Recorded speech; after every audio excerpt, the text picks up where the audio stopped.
Adam, Adam. Not again. Okay, Google, turn on Marfoogle News. Hello, Marfoogle Family. This is AdamBot4224. I have been artificially designed to replace Adam, aka Marf.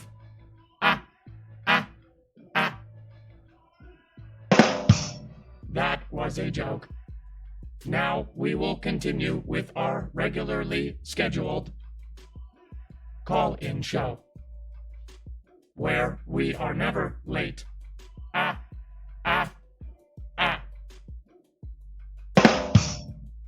We will be right back.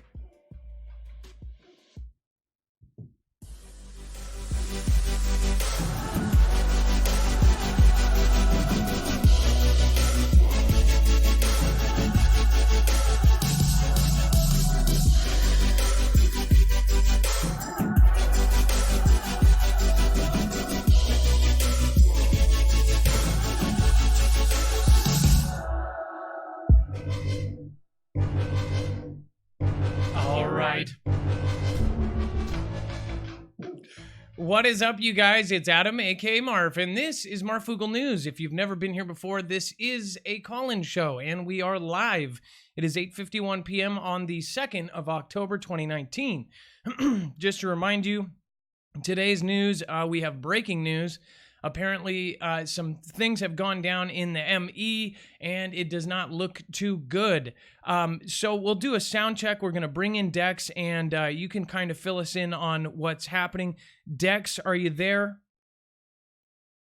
Hello, Adam, I am here. And hello, Foogle Fam. So Dex will be screening the calls. Here's the cool part about this show. You will actually be able to upload any kind of articles. We talk about all sorts of subjects. When we do get to the call-ins, you can actually bring any kind of article or any kind of news, proof, document from government, websites or anything, and then give it to him. He has a live connection with me, and we can actually share your information on this show.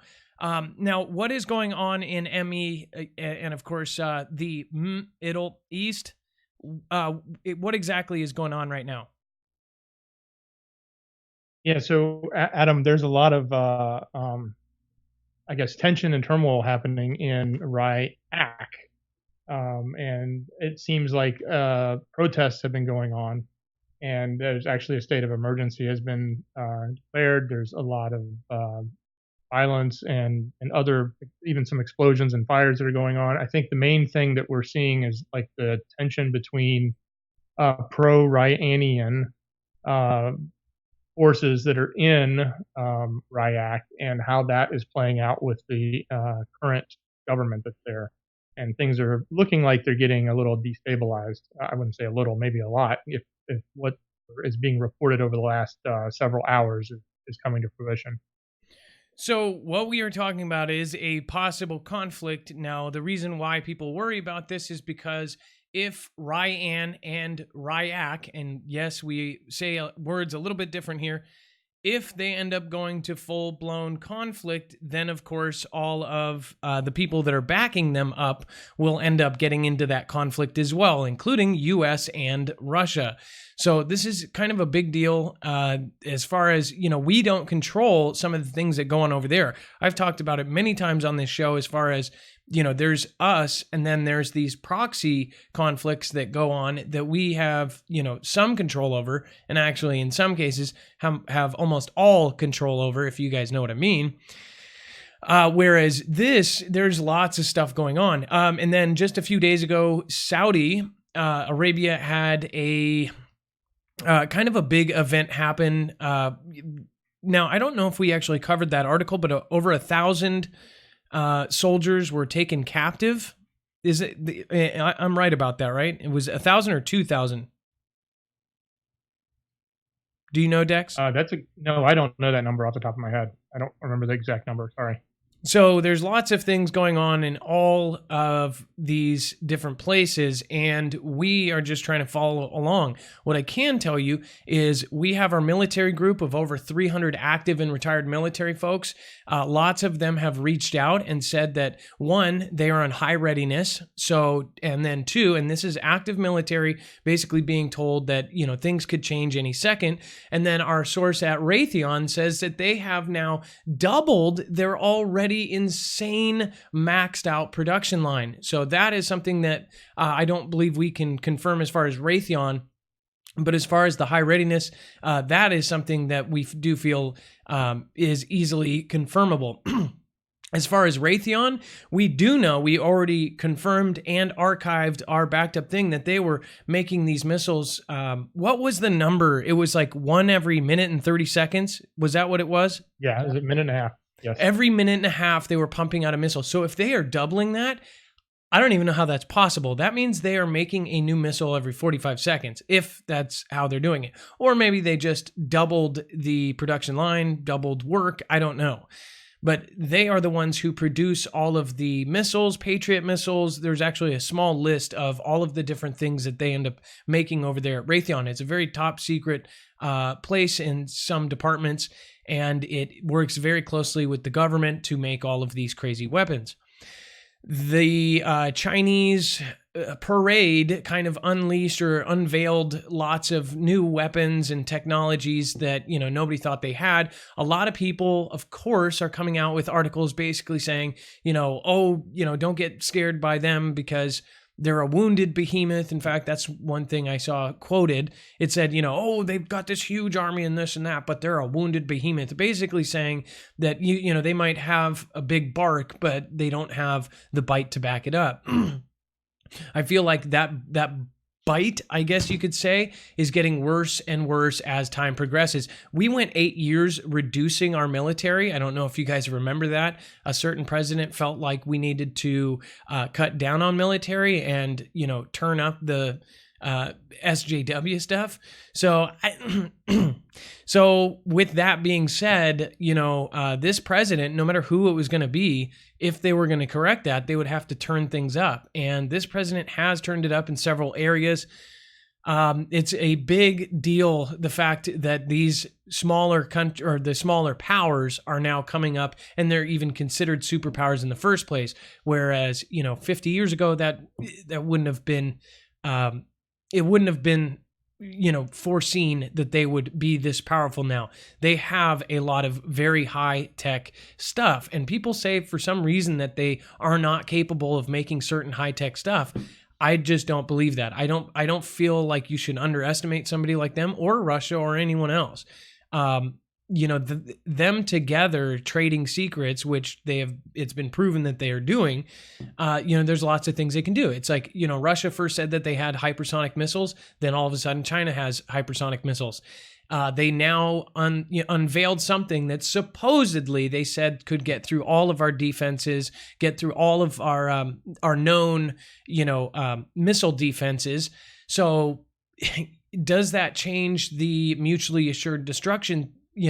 But not really, because now we have the same technology as well. DARPA's been working on several projects that, we are just seeing the tip of the iceberg. There is some of the craziest stuff coming out for the battlefield and for the next conflict, which I've said for now 2 years, it's going to be bonkers when we do eventually go to WW3, which there will be a WW3. I don't know why some people compared me to AMTV and all this and that. One thing I would say about that is, one thing I do agree with him on, and I don't know about the motives behind it, is that we will have one. We will. It's a eventuality. It's something that is going to happen. It is impossible. In fact, scientists and government officials say that it is just a matter of time. So, with that being said, it's a constant back and forth. It's a constant roller coaster going up and down. This is, we're going to talk about what happened in Ryak right now. And this was breaking news. Some people said that some of this came out last night. Some of it came out yesterday. I don't believe it was confirmed until about an hour and a half, 2 hours, 3 hours ago. Now, this is out of Baghdad, Associated Press. It says, as the United States and Israel escalate their push to contain Ryanian influence in the Middle East, countries in Tehran's orbit are feeling the heat. It says pro-Ryanian militias across Lebanon, Syria, and Iraq are being targeted both with economic sanctions and precision airstrikes hitting their bases and infrastructure. It says this is putting the governments that host them in the crosshairs of an escalating confrontation and raising the prospect of an open conflict. Now, nowhere is that being felt more than in Iraq. It is wedged between SA and to the south and Ryan to the east, and hosts thousands of U.S. troops on its soil. At the same time, powerful Shiite paramilitary forces linked to Ryan pose a growing challenge to the authority of the central government. As the pressure mounts, division within Ryak's pro-Ryanian forces or factions have burst into the open, threatening to collapse a fragile government coalition and end a rare reprieve from the violence that has plagued the country for many years. Now, a lot of these countries are actually on our list of, countries to take out. And of course, the last one left really is that one. It says curfews and internet blockages as death toll from protests mount in Iraq. Now, usually you don't have death tolls, period, in protests, but in a couple places in the world, that's changing. In fact, we've kind of shown you the entire world is having a lot of change, a lot of revolution. We are seeing a lot of different things, even including in our own, things like this Greta Thunberg, going up and getting everybody riled up at the UN, having the Pope back this girl up on climate change. I don't think people realize how big that is in itself, because they are going to change the way we even live. You're talking about Agenda 21 and Agenda 2030. All of this stuff is about to start kicking in, and it's going to change the way that we live if we continue to live. So that we will get into. That's a whole other episode in itself. It says in multiple cities, curfews and internet blockages have been imposed in parts of Iraq as officials react to mass protests against unemployment, government corruption, and lack of basic services. In multiple cities, clashes between protesters and security forces have turned violent, and at least 8 people have died and more than 300 left injured this week, said Ali Akram al-Bayati, a member of the Independent High Commission for Human Rights of Iraq. It says he said that 2 protesters died in Baghdad, 4 died in Nasiriyah, and 2 died in Maizin province, while 50 members of the Iraqi security forces were among the injured. So even their actual security forces are getting hurt clashing with these protests. Now, it says on Wednesday, authorities ordered curfews in the capital of Baghdad and in the southern city of Nasiriyah. Internet access was also cut across much of the country, according to the internet monitoring service NetBlocks. Now, here's the thing. When they start cutting internet or any kind of information flow, that's when you know something is about to go down. Before announcing the curfew in Baghdad, Iraqi Prime Minister Adil Abdul Mahdi, sorry if I butcher these names, it's not on purpose, held an emergency meeting with members of the National Security Council to discuss the unfortunate events, according to a statement released by his office Wednesday. The council stressed that the appropriate measures should be taken to protect citizens and public and private properties, the statement said, adding that the government will make all efforts to, quote, meet the legitimate demands of the demonstrators. Now, of course, these are deadly protests spreading across Iraq. It says, by the way, this is kind of I did not realize when I first looked at this. So there's a gentleman there being held and being carried away, but it looks like his knuckles are all messed up. So maybe he was the aggressor on that one. We don't know. It says, men carry away a protester injured during a protest against government corruption amid dissatisfaction at lack of jobs and services at Tahrir Square in Baghdad, Iraq, October 1st, 2019. So that was yesterday. At least 7 people were killed in nationwide protests that began just a few days ago. So this is, I'm not going to get it all the way into there. So again, with this, I just want to stress. Photos, what was that? Adam, those photos actually, that's a photo album. If you want to flip through a couple of them, there's some decent pictures in there. If you go back to the main picture, that's why it's loaded that way. Okay, perfect. So actually, let's go to like this. Yep. If it ever loads. Some of them don't load the same. Like when we look at them in the back. No, in the photo itself, there's an arrow to the right next to the guy's shoulder. Click that arrow. It'll go through them. Let's see here. Oh, there we go. So they're putting up the peace symbol. But of course, without being there, we don't know. Look at that. Oh my gosh. Is that, I wonder if that gentleman is dead. It doesn't look like there's blood involved, but he does not look, no, he's holding onto his phone, so I highly doubt he's dead. Pretty strong guy holding up that big guy. This is, it's just crazy to think that, you know, even in third worlds, everybody's taking, you know, cell phone videos of this. They can't really hide this stuff anymore. A demonstrator shows empty canisters that were used by Iraqi security forces during a protest over unemployment, corruption, and poor public. So, of course, those are real shells. And then, of course, they're making barriers with tires, kicking back the tear gas. Wow. One thing I want to say, though, is, you know, we are supremely lucky to be in a country that, you know, we're just very lucky. Bashing down a fence, it says demonstrators are seen as they take part in protest over unemployment, corruption, and poor service.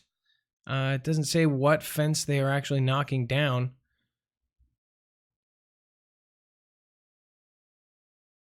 And then, of course, it doesn't really give you the scale of how big this is. Obviously, it doesn't look as big as, say, something like the protests in Hong Kong where millions showed up. But this is definitely very serious. And now people, wow, that is a lot, though. So, again, these are how revolutions happen. You know, just because it's not here, most people just kind of tune out. These are all countries that are backed up and that, you know, end up having the U.S. backed up, or Russia backed up, or China backed up.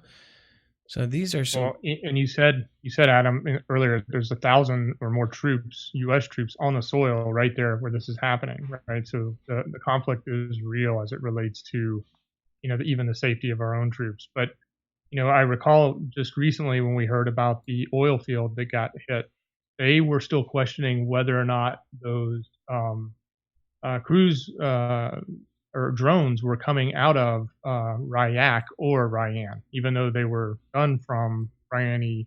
They were claiming that they were done by the Houthis or Ryani supported troops. But the story was it could have been coming from Ryak, and that's the conflict we're seeing here, is that there is a lot of pro-Ryanian influence in Ryak, and that's going to continue to create this conflict and continue to destabilize things. Well, those were definitely some crazy pictures. We're going to follow it as the story progresses. We obviously get a ton of emails. We get messages. We have active military that send us kind of what's going on. One gentleman was actually just recently deployed. There's another thing is that there is a whole nother wave of smaller deployments happening, or at least they're being told.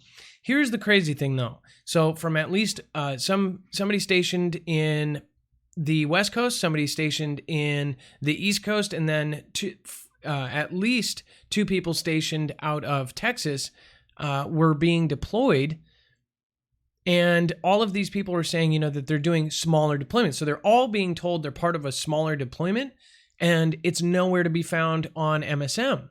So it was just very weird to me that, you know, all of them are being told that they're part of a smaller deployment, and they don't know any better.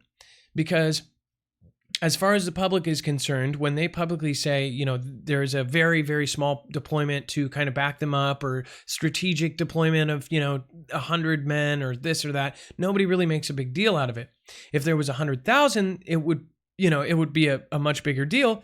But yet again, if they did a 100,000, soldier deployments and told them all they were part of a group of 1,000, compartmentalized, they wouldn't know any better. But, even then, information gets out. When they get there and they're stationed with the 100,000 men, that gets out. So they've done a lot of weird stuff over the last year, especially as far as deploying and not letting us know. And I understand that some things have to be confidential. Some things have to be top secret. Obviously, they're not trying to, forecast their moves to the world. But this is some pretty serious stuff. And, we have no idea, what our part is going to be played in this. Now, Dex, do you have anything else to say about this as far as, I know that we're getting tons and tons of emails, pictures, tweets. Yeah, I mean, look, we had destabilization in Venezuela, and we put troops in, and we didn't put troops into Venezuela, but we moved troops, right? I can only imagine what this is going to cause. I mean, we've got the potential threat of conflict right now with Ryan and us having to support our ally, Saudi Arabia. But as this continues to destabilize, I gotta imagine that we're going to be proactive in helping stabilize the central government there, and not the ones trying to stir things up. So I only imagine that if this grows, we're going to have to be more involved. And it's unfortunate, but that's what the writing sort of looks like on the wall to me. Well, we're going to see how it goes, and we're going to follow it very closely, like I said. And there's just so many different sources right now. To be honest, we're getting so many conflicting stories from, it's not even two sides. It's like 5 sides right now because of the different parties that are involved. So we'll just be frank with you on this particular subject. Both Dex and I are both kind of waiting this out and seeing, how this plays out. There's a couple of folks on YouTube that I do believe have some solid connections that I'm trying to work with. I really would like to kind of put together our resources. One of them is definitely Riz Rayleigh Live, News Live. That Mr. Banoon, that gentleman, I do know from a mutual source that we have that he has somebody that I would love to talk to. That guy really does have a couple people that are getting stuff 24 hours before the MSM gets them. Just the other day, he got something almost a full day before, but he didn't see it in his email. And, stuff like that. We have sources in a lot of different places. We have 2 in Venezuela. We have, people in all different kinds of countries, but we do not have any in Ryak, like actual people there. So I would love, somebody to make that connection. If you go over there and watch them, make sure to tell them that I'm trying to get a hold of them, because there's some serious things going on, and I really do feel like we are kind of at the precipice of something bigger. People want to call it fear-mongering. We're calling it curiousness. We all want to find out the truth. We all share information. Again, if nobody has ever seen this, they don't understand. We spread so much information and we let you decide. So, you take everything with a grain of salt. You make sure to do your own research. Mark Sketch, don't worry. You don't even have to go any further than that. We're going to do that anyways. So thank you, Mark Sketch. I totally love it. Mark says, "Hi, Marf. Renee Thomas is just short of 1,000. Can we get her sorted tonight, please? Thanks." And then says, "Come on, everyone. Let's love Mob Renee Thomas channel. We need to get her to the magic number tonight. She is on twice a night and deserves it." Yeah, no, I have no problem with Renee Thomas getting there, and we will actually help her. Renee Thomas does a call-in show as well. If you haven't checked her out, you should. She is a Foogle Family member that is very, very sweet. Okay. We will get to that, Mark. Thank you for that. but you don't have to do that. Mysterious fireball that crashed. Now, this is something that is kind of hitting close to home as far as I've seen 2 of these in the last 2 months come in, and I've talked about it, and I've even gone into Discord and talked to a bunch of people. We had a whole team of people looking up like what we were seeing. I saw the second fireball. We saw an immediate military response, not only by 2 military helicopters, but by a huge transport plane, which was super weird, which it technically showed up as a transport plane, but it had all these devices on the bottom of the plane. So we had, I'm trying to remember who it was. Dex, do you remember who ended up like, getting the plane number, matching up the timestamps, like exactly to where I videotaped it? No, I can't remember his name. I wanted to give him a shout out, but man, he was really on spot. We were live in Discord. I videotaped it live, then posted it just to the Discord. And then we were able to come up with all this stuff. It was super weird. It's was like, it Scoot? Scoot, yes, Scoot. Scoot, yeah, Scoot. Scoot. Did a really good job. He was like right on top of it, found out what plane it was. There was only one in like the whole period of that time, and it just all of a sudden out of nowhere took off, and it had a weird descriptor. It was going so slow too. It was going like 100, it was going like 80 miles or 120 miles an hour or something for a big plane to do that. It was just cruising. And I got video from right underneath it. You could see just all this stuff on the bottom. Super weird. Right after this fireball, and it wasn't a normal flight path, I guess you could say. They've kind of got their, in the air highways. It was super, super weird. Now, this mysterious fireball that crashed and burned was not a meteor. That's why I'm thinking that a lot of this is either some sort of test of directed energy, or that they have stuff, getting tossed out of space, that this is some sort of project. And it would explain why these things are coming down and just, burning right up. What the hell is dropping into our atmosphere? It says, last week, bright flaming objects were spotted in the sky over the island of Chilo, southern Chile, before reportedly crashing to the ground and starting a series of small fires. Resident Bernadita Ageta showed local Channel 2 News where something fell from the sky and burned some bushes on her property. Now, after a preliminary investigations, officials from Chile's National Service of Geology and Mining say that they've ruled out a disintegrating meteorite as the cause after failing to find any evidence of space rock at 7 points where fires were started. So, what we're dealing with here? Just some superheated space junk re-entering the atmosphere, or is someone testing their space lasers on Chilean scrub? Technically, we're talking about unidentified flying objects, yes, UFOs. Although nothing big or well piloted enough to reopen the X-Files for, it would seem. Now, so this was not a meteorite. It's something coming directly out of space and causing fires. What in the heck?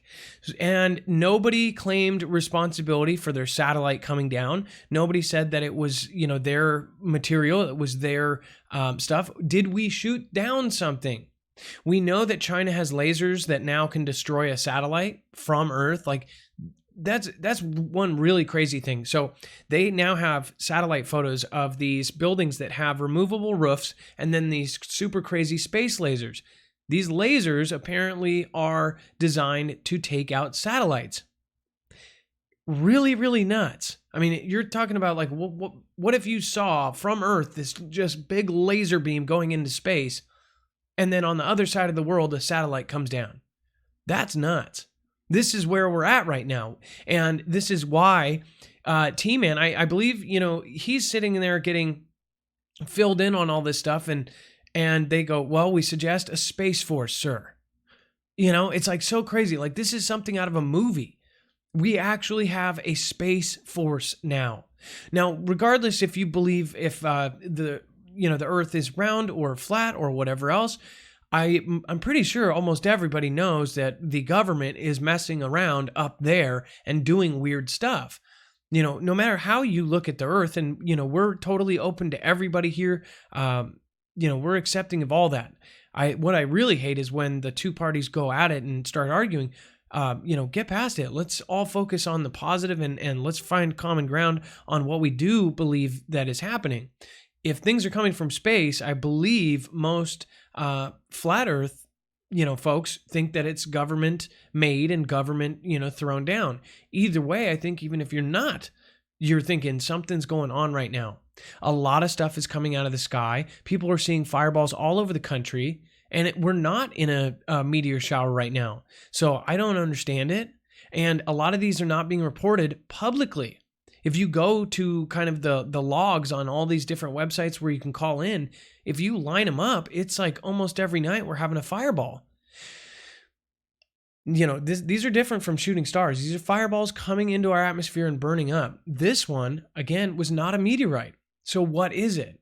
I would love to hear your opinion on this. If you want to see the rest of this, which, by the way, if you're new here, if you go to marfooglenews.com, this is a great time to tell you, we archive everything we say. So all of the articles here are actually backed up. If you go to this thumbnail, you will actually see right on our website that you can click on this. Once you click on it, it actually brings you to the video, which you can actually watch live from our website, or you can watch it a month later.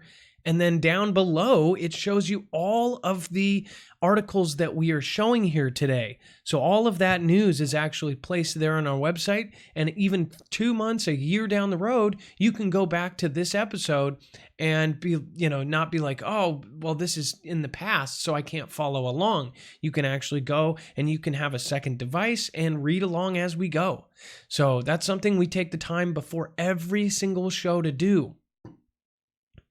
So if you ever have any doubts of where we got it, you can go ahead and check out where we're getting this information. Not all of these are mainstream. Somebody just recently said that we just do mainstream news. No, we're actually taking it from the left, from the right, from the middle. We have central news, everywhere, and then we're putting it together. And then the second half of the show, we take your news. So I think it's a very good balance of a little bit of everything so we can all figure out together what the hell is going on. I mean, these are just really weird things that are happening.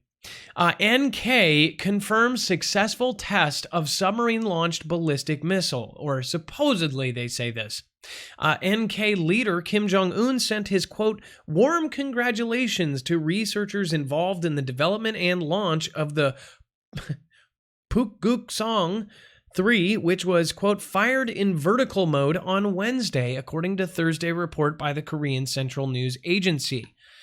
Successful new type SLBM test firing comes to be of great significance as it ushered in a new phase in containing the outside forces' threat to the DPRK. I think we actually have a picture of the actual NK submarine. I'm pretty sure we have it. I think there's an image right here. Let's see here.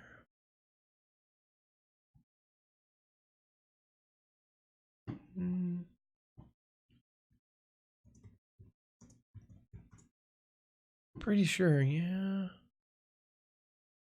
Yes, I believe.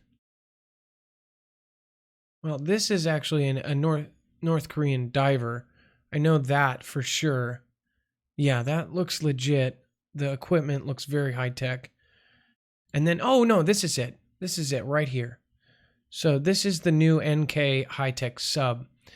Very, very, very high tech. These things are absolutely incredible. I don't even know how they got the technology for this stuff, but it is unbelievable. So that is the one that right here you can see the nuke missile right there. That's at least, this is what, Kim Jong-un says is the nuke right there. So very, very cool device. Really, really, just absolutely amazing. Beijing launches new rule. Residents must pass facial recognition test to surf the internet. So, by the way, some people don't get our intros with the banter. One thing is for sure, we have to talk about a lot of really, really down and out subjects on this show. In fact, I've never wanted to be a fearmonger. I've never wanted to scare people. Sometimes I do think that people need to hear the facts instead of the kind of whitewashed crap that's given to you through TV and through reality and, reality television and all this stuff. People are losing their grip on reality. Sometimes I do believe people almost need to be scared back to reality because, man, there's a lot of stuff going on and people choose to kind of have these blinders on and not see what's really going on around them. Now, I don't ever claim, or anyone ever claim, that we've got our thumb on all of it. I think that it's better if we all admit that we don't have all the answers. The people that are, essentially telling you they know everything, they are not wise. I mean, I cannot think of a single person that stops learning at 30 or stops learning at 40.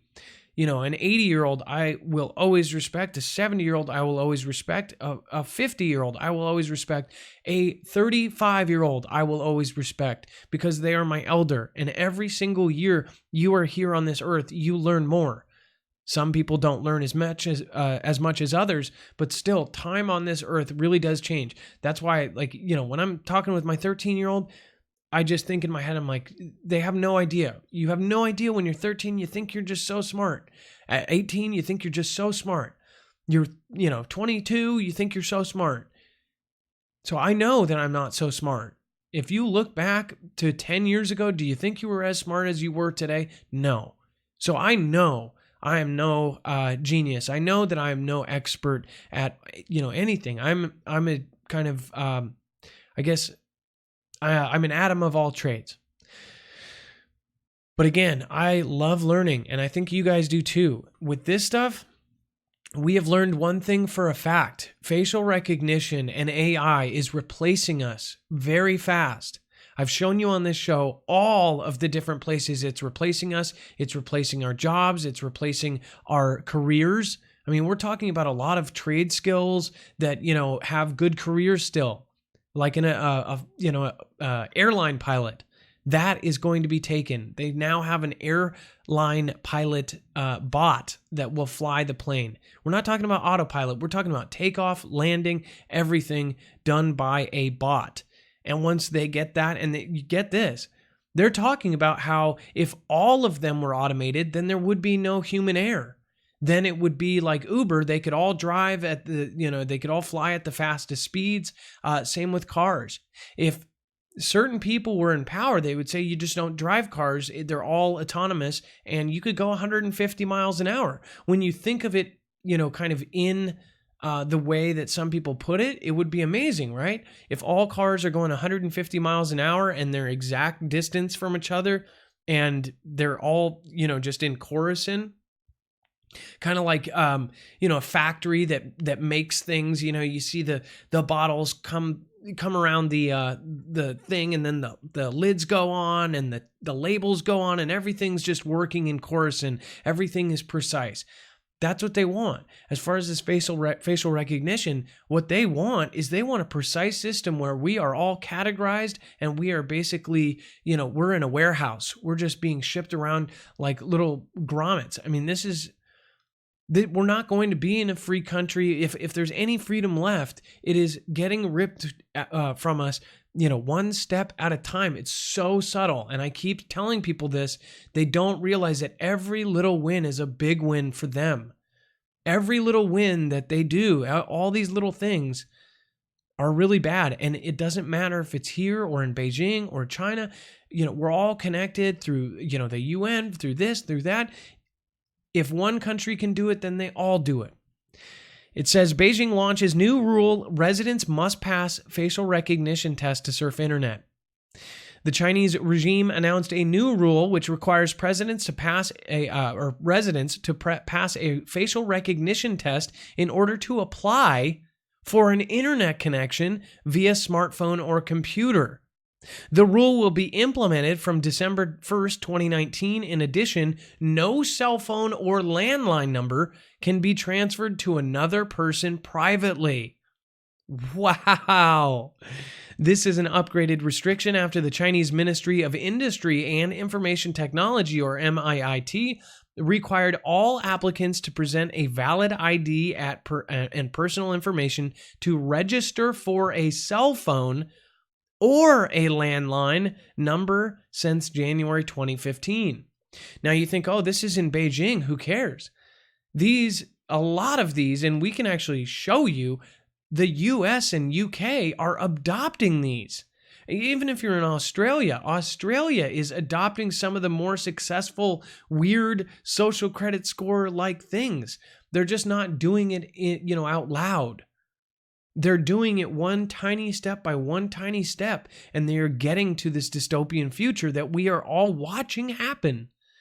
So people have to stand up, and the call to action is really get out there and be vocal about this. Start a channel. Tell people how you feel. Write letters to the government. Say your piece and be peaceful, but say, we don't want this. China's military display forces Pentagon to confront end of American dominance. Like I said, there's some people that say, oh, they're so weak and this and that. When you see the stuff that they supposedly have, man, these guys are spending a lot of money on this. They have the second largest budget in military, or at least they say. Like I said, I think they're spending a lot more money than they say they are. It says Chinese military vehicles carrying DF-17 ballistic missiles roll during a parade to commemorate the 70th anniversary of the founding Communist China in Beijing.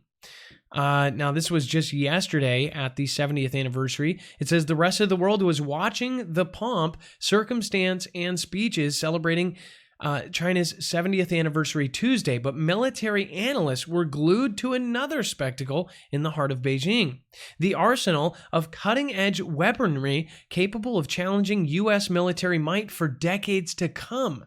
The lavish event, marking 7 decades of Communist Party rule, gave Beijing a golden opportunity to showcase new hypersonic missiles, top-of-the-line drones, tanks, stealth bombers, unmanned underwater vehicles, helicopters that rival U.S. Blackhawks, and a host of other military technology that highlights the nation's ever-rising defense budget and its long-term plan to cut into American superiority in Asia and beyond.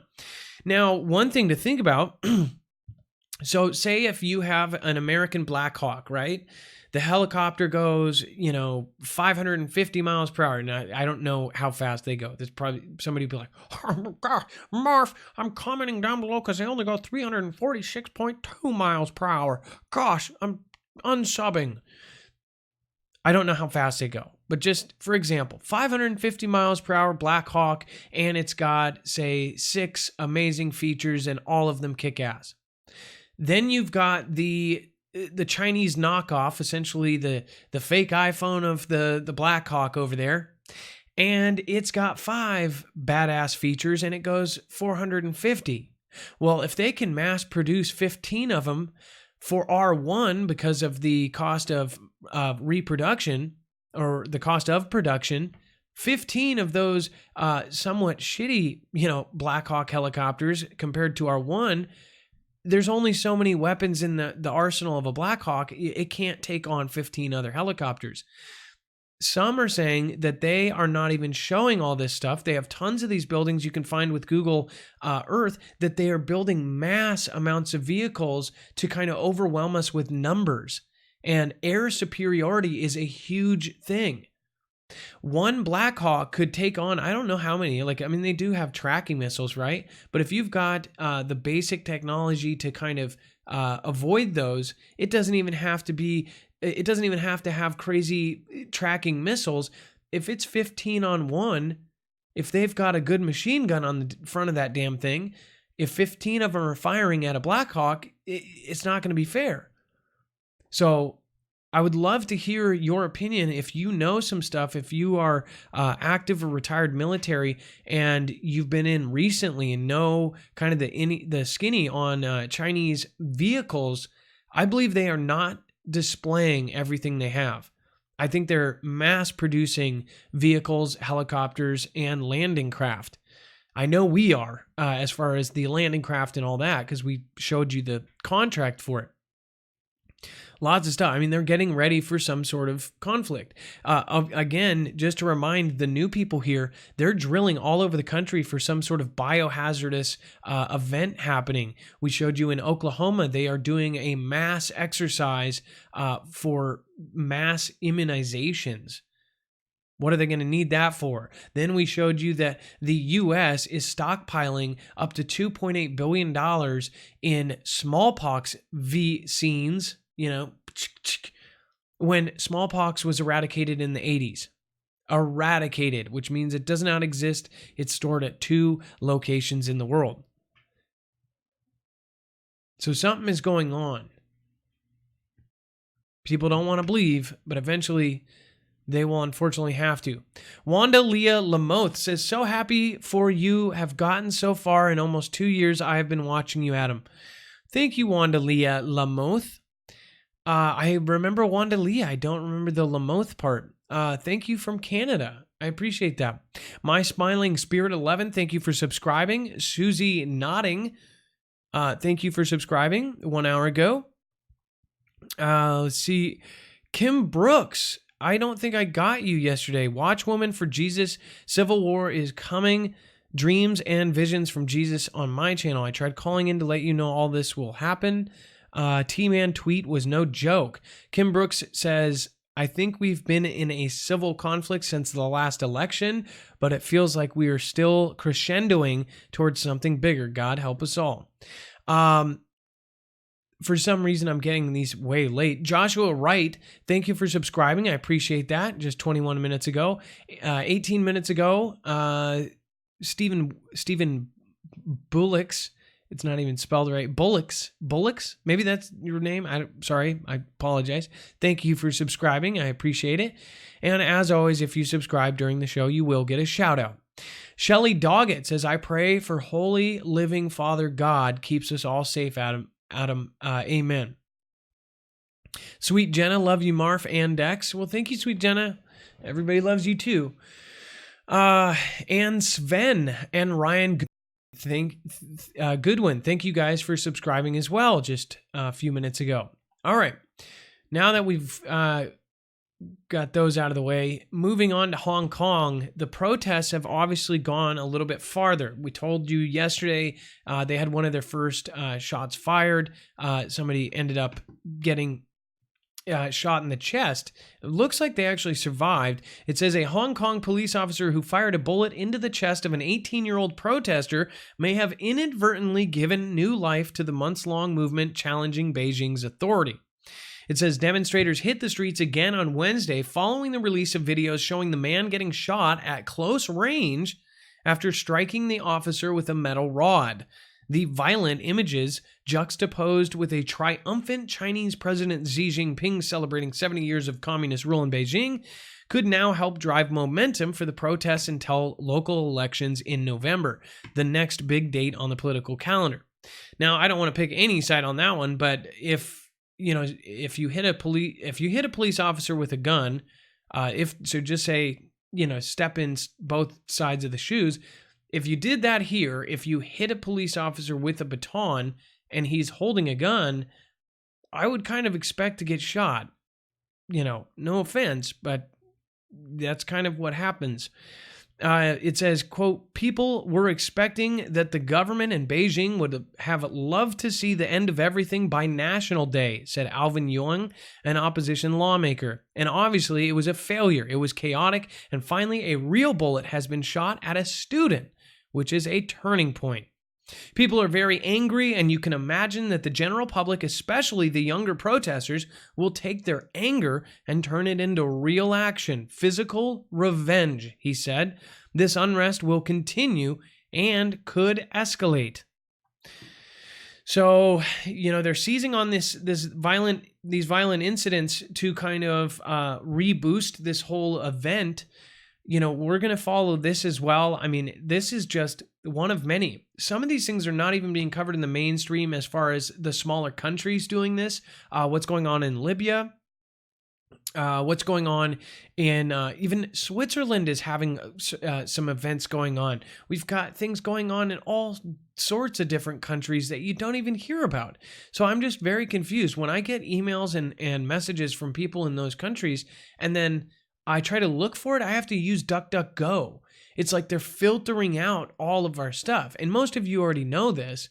It's just crazy that, we're getting stuff 24 hours after. It's basically like, it's like, say if NK put out a video, Kim Jong-un would have to edit it first to then put it out on the street, make sure that it's approved, right? That's kind of what's happening to us. So don't think just because we're in the United States that we get this unfiltered news. We don't. It's all, coming through kind of this BS filter. So that's why when we theorize or we say something like, oh, it could be this, they don't want us doing that. In fact, they are, trying to fight it. They're saying it's fake this and fake that when it's just theorizing. It's saying, it's a mental experiment. What if it was this way? What if it was that? That's what we should be able to do here if we are, we have free speech, we have free thought, but apparently not. April Osborne just wanted to thank you again for this past Sunday's Michigan meetup video chat with you. I truly enjoyed getting to know you. Love you, Marf. Thank you, April Osborne. I appreciate you. And I still want to send you the little Mustang keychain. So I don't forget that kind of stuff. It came with the Lego thing and I got 2. So April Osborne is has had just a super rough time, but is coming out totally awesome. She is dealing with, I shouldn't have said anything, but you are coming out on the positive end of cancer. And it's really amazing to see that. I just want to say congratulations. In October, she'll be doing her last chemo. So congratulations, April. You are a tough woman, and just super proud to even be associated with you. So anyways, let's see. AI bias. How tech determines if you land a job, get a loan, or end up in jail. This is exactly what we're talking about. This is like the social credit score in China. Businesses across almost every industry deploy artificial intelligence to make jobs simpler for staff and tasks easier for consumers. Computer software teaches customer service agents how to be more compassionate. Schools use machine learning to scan for weapons and mass shooters on campus, and doctors use AI to map the root causes of diseases. Sectors such as cybersecurity, online entertainment, and retail use the tech in combination with wide swaths of customer data in revolutionary ways to streamline services. Though those applications may seem harmless, perhaps even helpful, the AI is only as good as the information fed into it, which can have serious implications.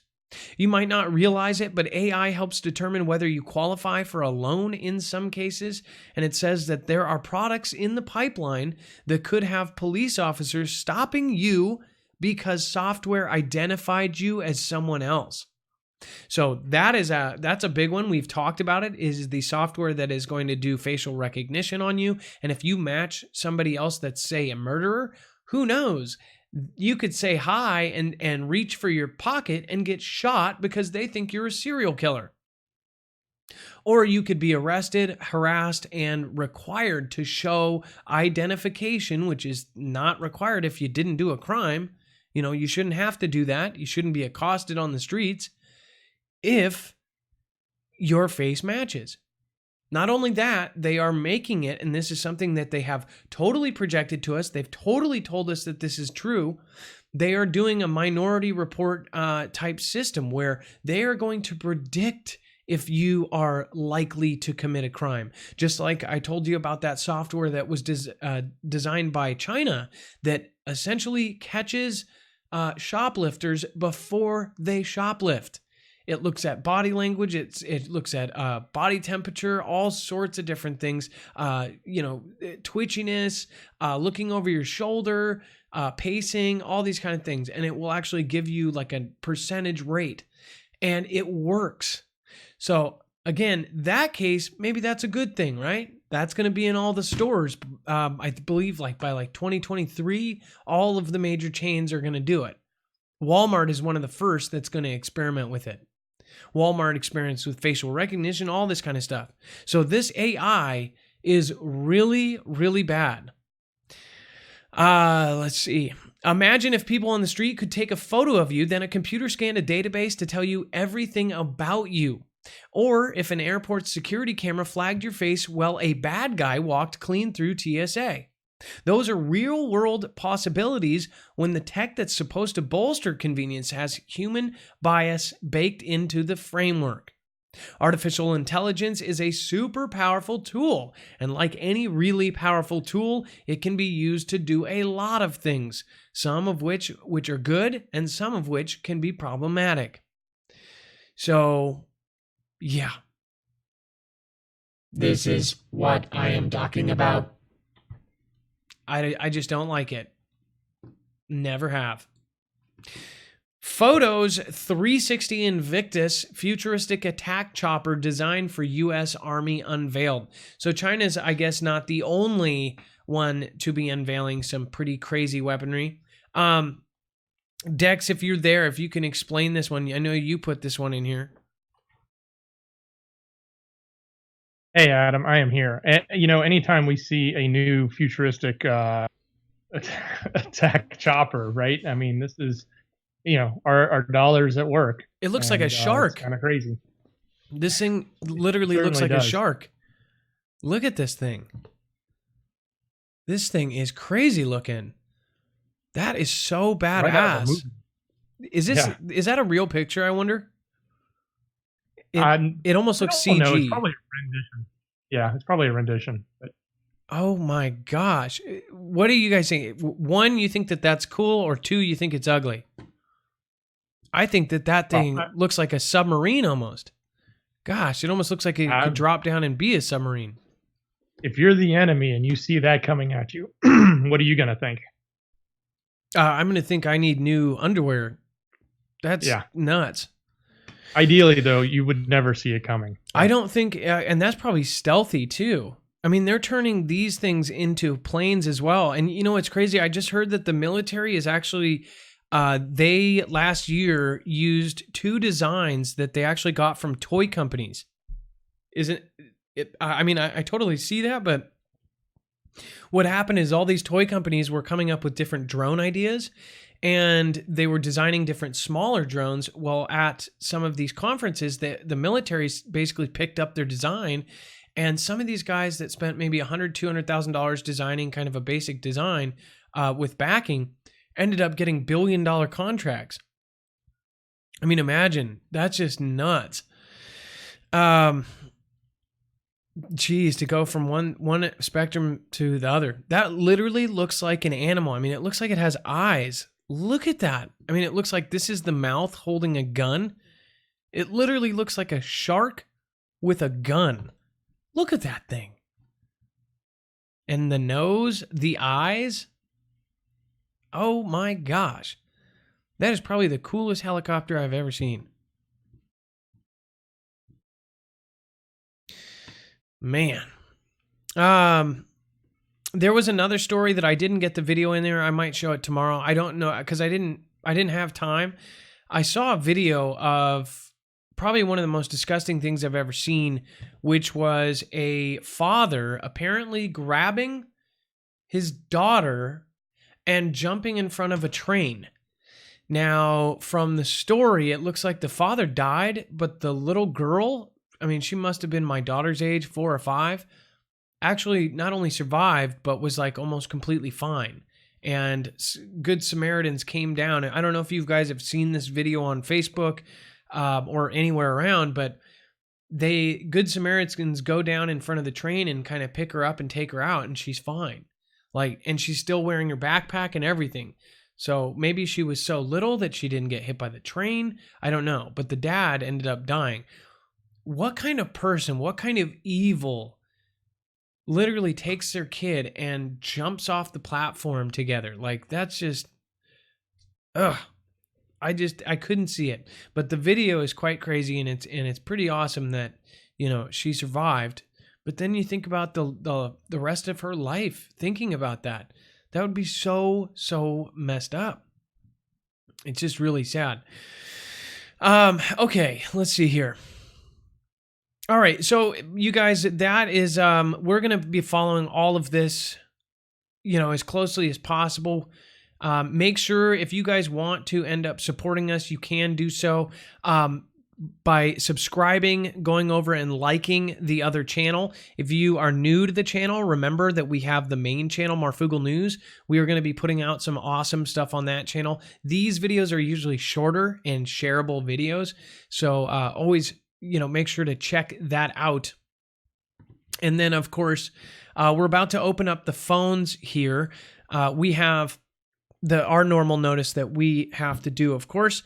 Let's see. Nothing here in this show should be considered legal, medical, or financial advice. The views of the callers can differ considerably and do not necessarily reflect my opinion, Dex's opinion, or any of the people that help the show, including the mods.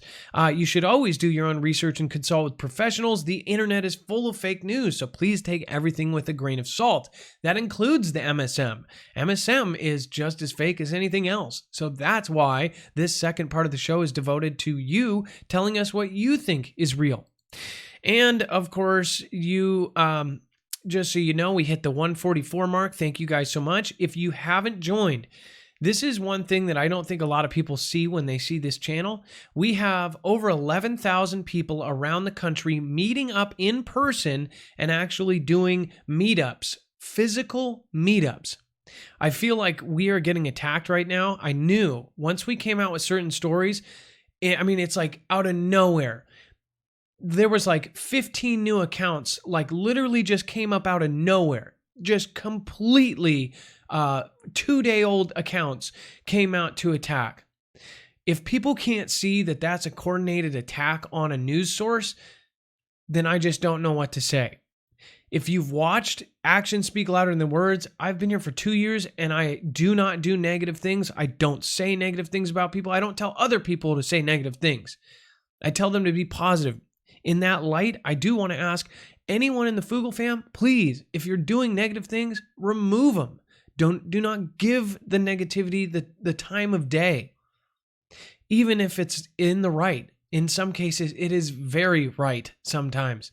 But I'm telling you, they just want it to keep going. This is almost like crazy. Like, I feel like there's some stories that we broke and boom. It was like all of a sudden we hit a nerve. How in the heck? It's not even about me anymore. They are going after people that help me, people associated, people this, people that. It's like, dude, come on. This is nuts.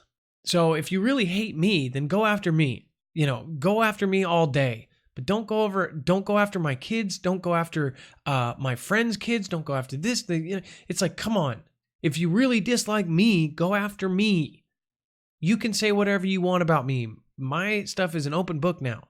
So again, they don't want this. And I'm telling you guys, the more meetings that we have, like April Osborne, Michigan knows, Pennsylvania knows, Texas knows, all these different groups that are meeting in person, they don't want that. We are organizing, folks. You have to understand. If you guys can't see that they do not want us organizing, please do. This channel might disappear. It might just totally be wiped out. But I hope because we are setting up the infrastructure for it, you will still have the platform for you guys to meet. Because that is the most important part of this. And I told every single person at all these meetings, I sit there, I spend 2 hours, sometimes 3.5 hours meeting every single person on my day off. So please get in this group. Don't since I put all this time, if you guys can just put a little bit of time, join the group and go to the meetings, meet with people, get prepped.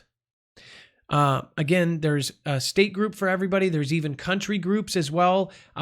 We just added a couple more countries, I believe, as far as places that a lot of people requested. All you have to do is go to marfooglenews.com, sign up for Marfoogle alerts.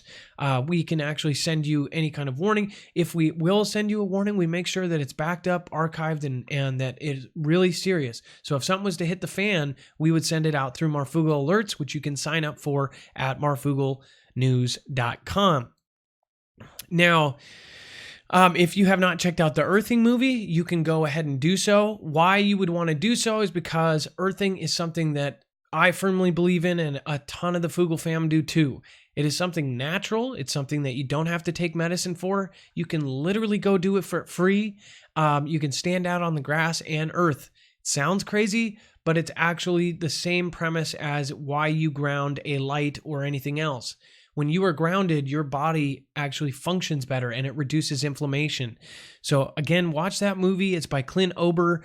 It's got Amy Smart, Muriel Hemingway, Deepak Chopra, and it's completely free for our audience. You'll get a personal password through Marfoogle alerts to get into that. No ads, no nothing. Watch the movie. And then that explains the 25 medical studies behind ground therapy. Ground therapy is, of course, an affiliate of ours. So when we earn money to build this channel, we do it by earning it.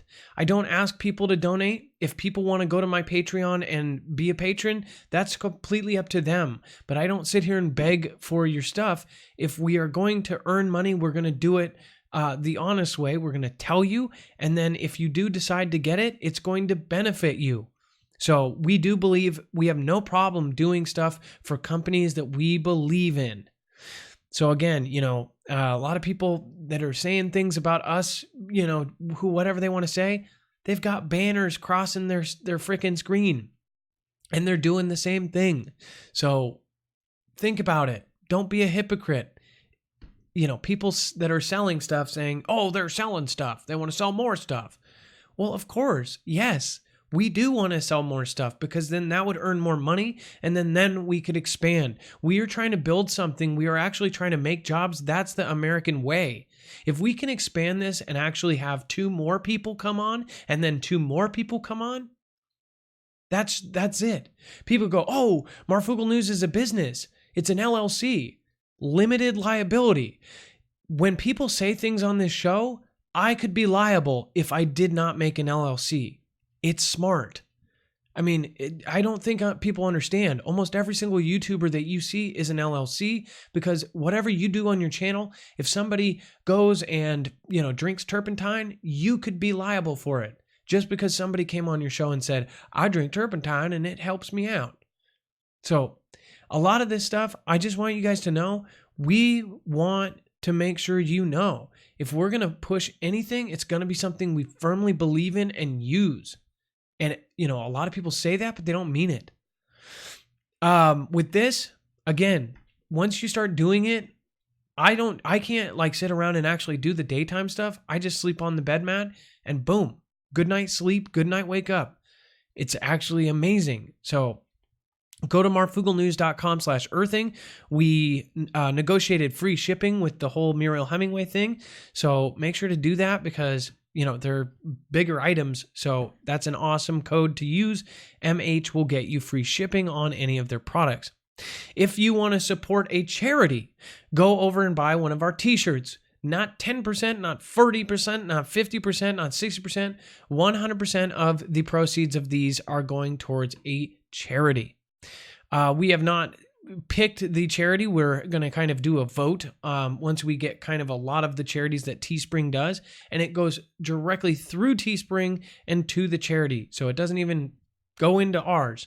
The whole thing, a lot of people say, oh, Mafia is such a bad thing.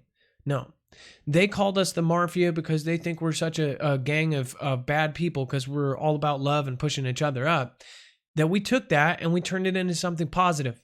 There have been many times where people have taken negative connotations of something and turned it into a lovely thing. This is going to end up helping people. The love mob is what we do when we all go over and we help somebody and we change somebody's life on YouTube.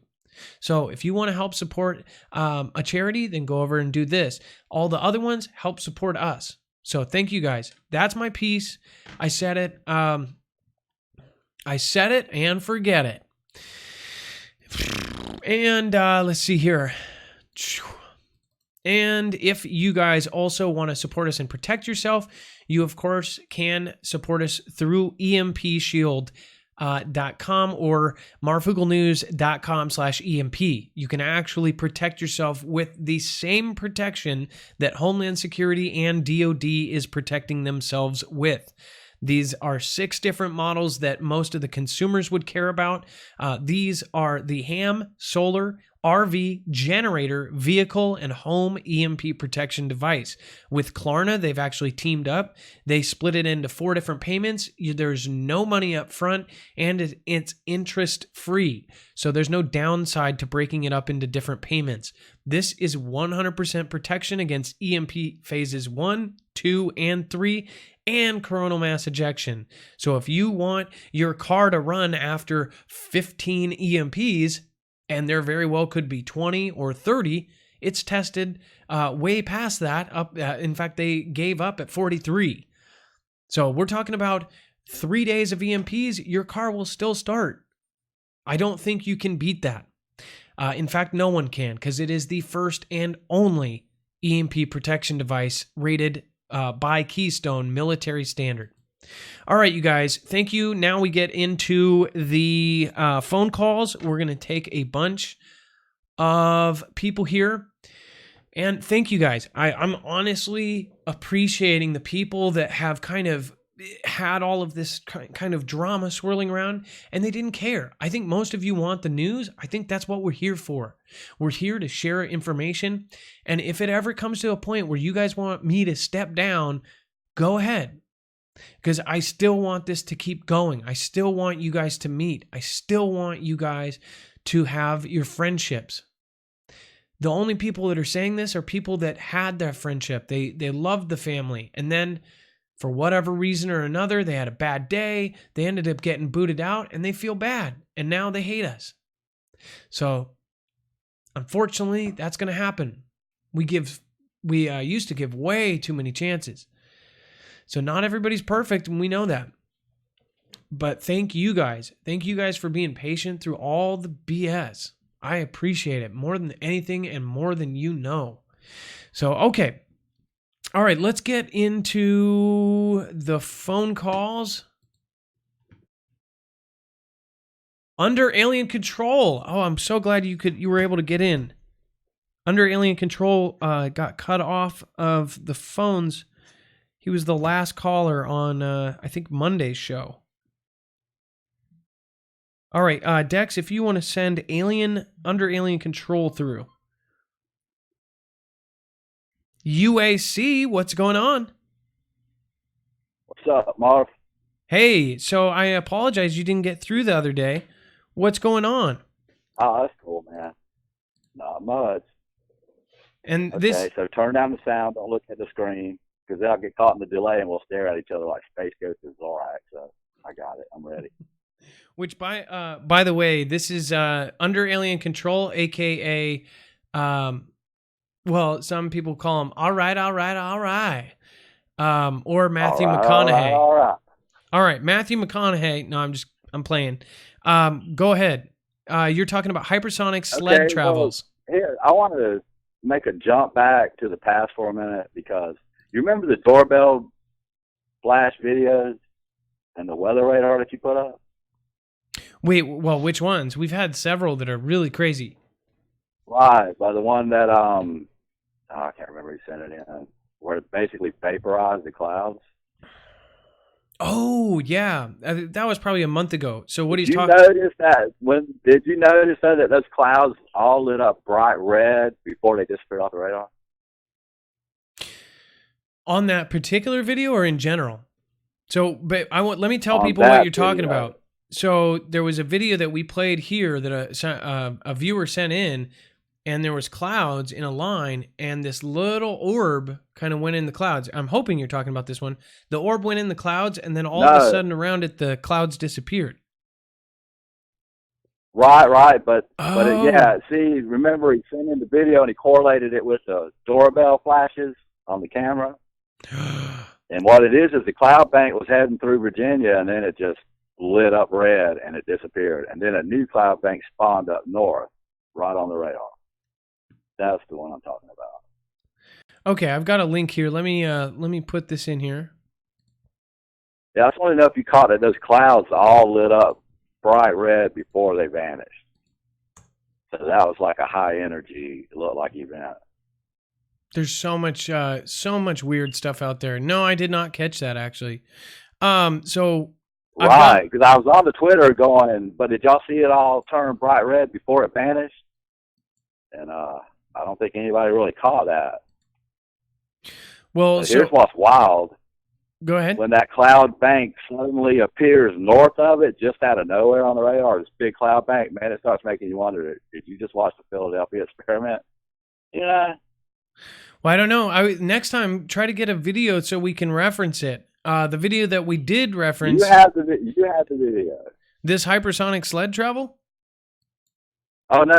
That's for the next thing. But I just want to let you know about the weather thing when the guy sent in and the clouds just vaporized. Oh, okay. I don't have a video for that, unfortunately. Right. Well, that's what it looks like is they just flew right into high energy, and that was it, man. That storm front was gone. All right. Well, for now, I don't know if Dex is still trying to get that one, but for now, let's talk about this hypersonic sled travel. Okay, so we're always talking about hypersonic weapons in the race forum and all. Okay, well, I don't think most people know how fast that really is. So here's a short video clip that demonstrates. And this is the Air Force Test Center. Yeah, this is 7,000 miles per hour. Like Tyler Emmett Brown said, when this thing hits 8,800 miles per hour, you're going to see some serious shit. Oh, my gosh. So kick it. Okay, where is Marty McFly? Right. This thing, man, you can't see it. I mean, it's faster than a mile a second. That's insanity. Is it? Bam. This has got to be a missile now. Imagine you're going to build a missile around that. I know, but this has got to be like the land speed record. Is this a missile on tracks essentially, or what? Yeah, basically, this is testing out the propulsion for a missile or whatever. This is a hypersonic sled track, so it's basically a rocket strapped to a train car. At a quarter speed, you still could not see it. I mean, that is absolutely crazy. This is the Air Force test channel. Right, but that's a bit overkill for what we're using right now, conventionally, don't you think? Well, I guess perfectly good missiles for that. We've had 20, 30 years that are working fine. I guess what would they use this system for? Like, people couldn't travel that fast. Okay, so let's go to it. Right, let's go to the next subject. So I watched a show on the History Channel about the Navy Tic Tac UFO. And, it was pretty good, man. The team that's on the show is headed by the guy that used to run that program at the Pentagon. He's the one of the guys, and they got 4 other guys, specialists or whatever. And so they talked to the pilots. They talked to both pilots. The female one was in shadow there, but they talked to both pilots. And one of them was the chief of the squad. So, he was chief of the wing. And after watching that, I don't know, man. And I saw what he could do, all the capabilities, but I had a feeling, man, there's earthlings inside of that Tic Tac. Okay. Well, are you talking again? I don't have anything to reference, so it's kind of like. Right, but remember when the Navy made the big deal about releasing the video of the Tic Tac? Yes. And we actually showed History Channel ran a show on that the other night. Mm-hmm. They've got a series or whatever with the guy that quit that program but headed it, and 4 other guys, and they're all, trying to find the truth. But, you all were all in this area, and you had all these years, and how else do you think you're going to find out, So, and what he's talking about... Right, so they talked to the pilots. They showed all the footage of the craft that they had, because they picked it up. Another guy went up and said, I'm going to go find it. And he went up there and found it with an infrared. So they had more video of it on infrared. But see, here's the funny thing. Their cap, whenever it disengaged from them, they were told to go back to their CAP, which is their Combat Air Patrol, and it was 60 miles away. They were supposed to go back and hit their station. Well, it went to their CAP. It was already there. And as fast as it got there, he said it was traveling at 3,800 miles an hour to go 60 miles that fast. It was waiting where they were supposed to go. It was already waiting for them. So that means either they're listening to your communications or they're part of it. Either way, you know, they know where you were going next, and they were waiting there. Well, under alien control, we went way past time. Slow down a tic-tac. Right, you might need one of those hypersonic missiles, you see. Are you saying you would need something to catch up to that? Exactly, because they couldn't. That guy's the head of an air wing, and he's saying he's never seen anything like it. 40-foot long, white tic-tac shape, no wings, no air surfaces. Well, do you think off from them, do you think something like that could have been something launched at a hypersonic speed from way far away and was actually just a projectile from another country and they were testing and a jet ended up catching it? They demonstrated it was under intelligent control. Like I said, it flew to their next spot where they were supposed to be and was waiting there. It was already there before they ever got there 60 miles away. It was in their zone where they were supposed to patrol. It was waiting for them. So, you know, it's a little cat and mouse there. But that just implies that they knew your communications. They knew where you were headed next because they beat you there. But he said for them to get there that fast, that they'd had to be traveling 3,800 miles an hour. But on the video, you can see it making amazing moves. You can see it sitting there in front of them, and then it just walks off to the left, and it leaves them. Like I said, it would crush you if you stopped. But I just got a feeling that might be there might be earthlings inside of that one. Okay, that one might have not came from very far away. Just well, I think a lot of people have a feeling there's earthlings in there. Thing. Well, well, it could have been part of the whole thing.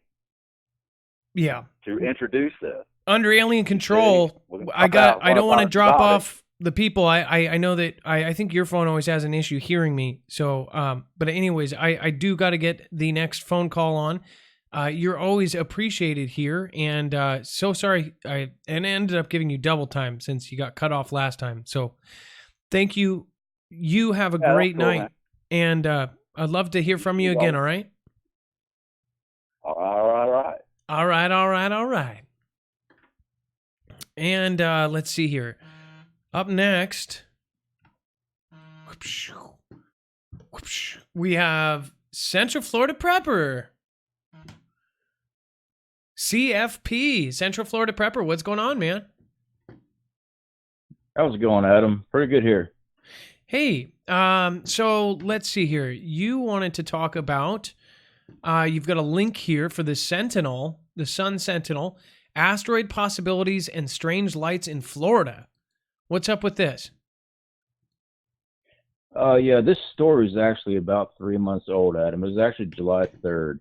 And back when it first came out, my phone started blowing up with my subscribers trying to get me to find out what was going on. What's strange about this story is that it pretty much just dropped off the face of the earth. This thing, it was about 2:20, 2:30 in the morning, and it shot from west to east. It lit up the sky massively. They actually had reports from Jacksonville all the way down to the Keys saying that they could see it. There's a lot of Twitter videos on this. Now, this particular story, nobody knew what it was, right? Actually, Palm Beach Sheriff Office was flooded with phone calls about this thing in the sky. It was a giant fireball. No one could figure out what was going on. No one was tracking any meteor or asteroids at the time. I do know that we were entering a meteor shower span. But they didn't know what it was. It was later on that the Air Force kind of popped in and said that it could have been a Chinese satellite, which was labeled CZ3B R/B, whichever one that is. But it was launched back in 2015, but it was set to orbit decay back in March 10th, several months prior before this thing even come into the atmosphere. So I thought that was very strange. They just completely dropped the story. It ran for about 2 days, and then nothing else came from it.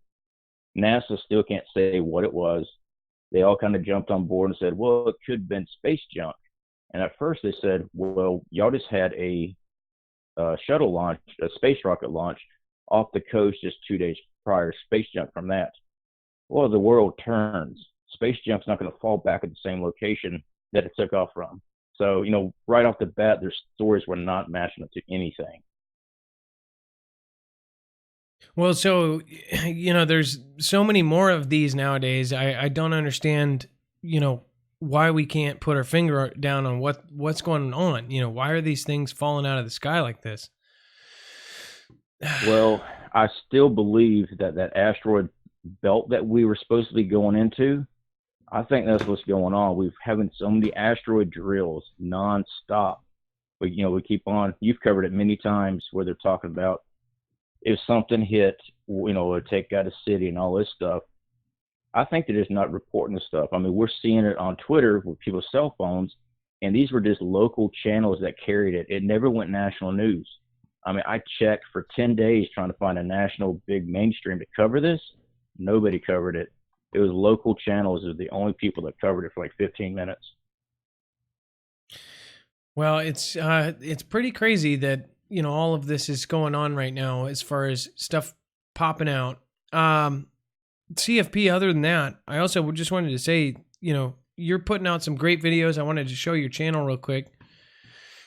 Let's see here. Well, I appreciate that, Adam. I really do. Let's see here. No, I do try to. Sorry about that. I just want to say I get everybody sending me stuff and a lot of negative stuff, and everything that's come from you has been positive, and I just really appreciate it. This is Central Florida Prepper. Almost the next, I guess, the next landmark would be 3,000 subscribers. So if you guys haven't subscribed to him yet, he's a very, very, very, very smart man. Does a lot of really good videos. So let's see here. This is his channel. Look at the videos. Faraday cage, weekly prepping, Friday Night Live, just hanging out, night vision injections, how to store water in your home for SHTF. So these are informational videos. Some of them are opinionated, but mostly, he does a great job of doing it. I love your thumbnails, by the way. Those are, they catch your eyes. I do appreciate that, Adam. It means a lot. It means a lot. I try to stay away from the clickbait thing because you get spanked for that one. But no, actually, I really do try to sit down when I can work on it. YouTube rewards you, but you can also do simple like this. YouTube rewards you now? Yeah. The thing is there's a difference between clickbait. If you said, you have a picture of like the famous ones, like you would never believe this, and it shows a guy about to fall, and then when you get to the actual video, there's nobody falling. It never shows the thing at all. It's almost like a movie, a movie trailer that shows you a part of the movie that isn't even in the movie, just to get you to see the movie. Mm-hmm. But as far as I see a thumbnail as painting a story, and because of the limitations that we have, my thumbnail usually tells you the first part of the story, and then the title gives you the second half. So if you can't say something, you can put something in a picture and then put the other half. So you can put one sentence that you can't say together. You can put the thumbnail, which is a picture. And then the title as the other. So that's how I've always done it. It's not meant to be clickbait, but I have to get a very dramatic picture to basically say the message. Mm-hmm. Like, something that kind of represents, say, war, for example. And then the title is, what is it good for? Everybody kind of thinks. Yeah, I do remember seeing that. War. Yeah. What is it good for? And they get it. And because, WAR is actually filtered, if you do it kind of halfway faded and halfway stuff behind it, it doesn't catch it. So you just make sure to kind of redo that. So anyways, thank you so much for calling in, Central Florida Prepper. You're always a pleasure to have on the show, and call in again. All right. All right, I appreciate it, and thanks a lot, man. You really helped me out a lot. A lot. Trust me on that. Well, no problem. It's everybody and anybody. Anybody, everybody. All right. All right, man. You take care. All right, Marf out. Let's see here. Bird crazy. Man, that so it almost makes me feel bad when that happens. Bird crazy, thank you. That was very generous of you. Been listening for a long time. You are right. Stay positive. Don't feed the negative energy. Remember, it's the year of the boomerang. Yeah, if you just do something that's just a D move, it's just going to come back and bite you in the butt. Rita Franklin, thank you. I appreciate that very much. You can always write a message there. And then Frya162, no one could replace you, Marv. And that was incredibly unnecessary as well, Freya162. Thank you. For Siamese, for me, thank you. Thank you for sticking around. Thank a lot of you guys for sticking around. I appreciate it. I notice it. I know most all of you kind of personally. All right, up next, we have our good friend, Mike. What is going on, Mike? You are live on Marfoogle TV. Oh, hi, Adam. It's a pleasure to be able to speak to you in person. I discovered your show about a month ago and been following you daily on both Marfoogle TV and Marfoogle News ever since, and very interested in the subjects that you choose to talk about. Why I'm calling you today is this is the 8th year anniversary of a friend of mine who passed away on this date very mysteriously 8 years ago. And what he did for a living was erect steel. And one of the projects that he did was in New York City, in a building in New York City that we sometimes call the Solomon Building. And he was the lead iron worker on the Solomon Building, and returned out of retirement to do a special job in the Solomon Building that led right up until the mid-September end of the Solomon Building. And he was the guy that had the most thorough understanding of where a person would need to place cutting charges if they were going to have a controlled demolition of that building. And he was working in that building for many months leading up to its collapse. Both he and his son passed away the same year, 8 years ago, and under mysterious circumstances. Now, let me ask you this, Mike. Was he talking about the kind of his opinion on it? Because so it was Building 7, correct? AKA Building Solomon. Yes. So that's Building 7, which did not get hit with a flying object. That's correct. But yet it fell down in its own footprint.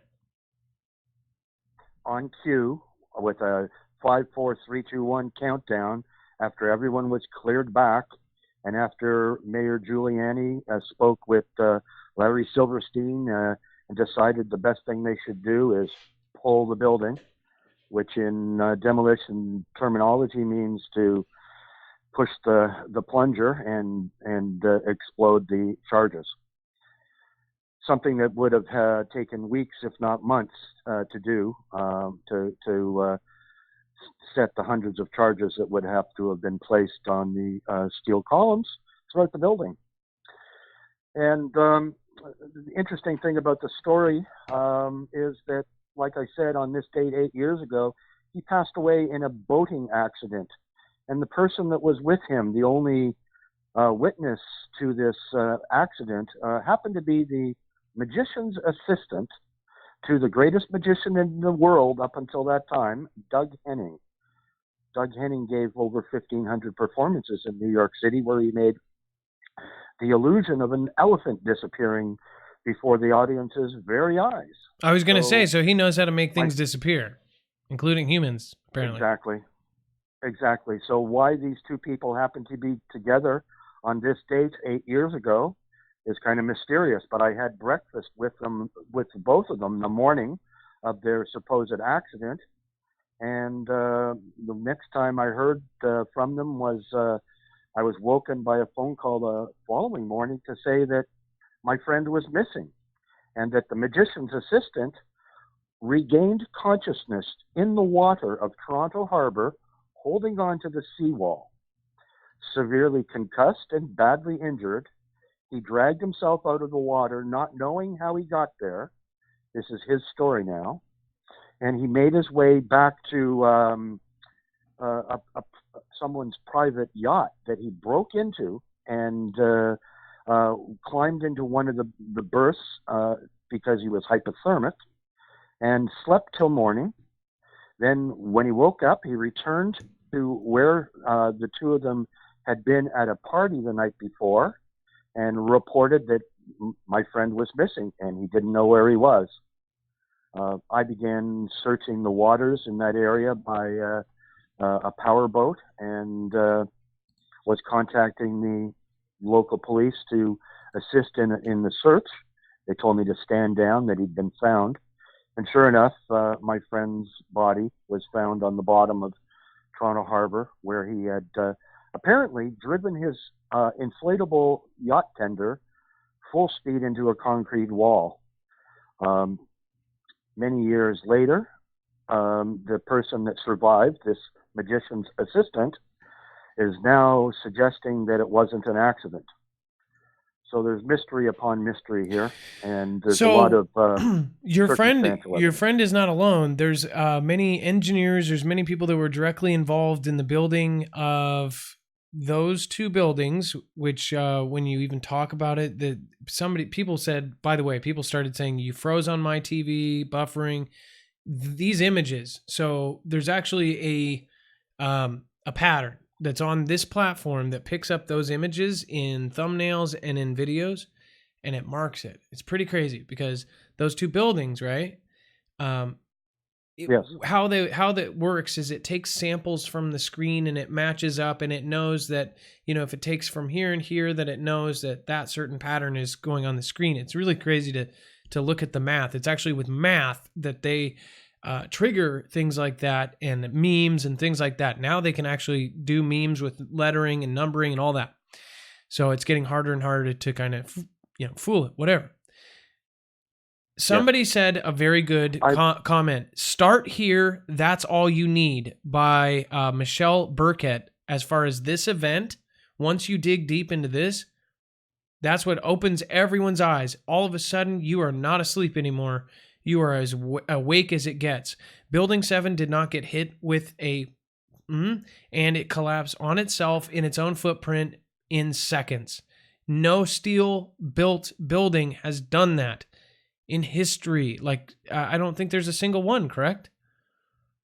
That is correct. Not even when fully engulfed in flames for periods up to 24 hours.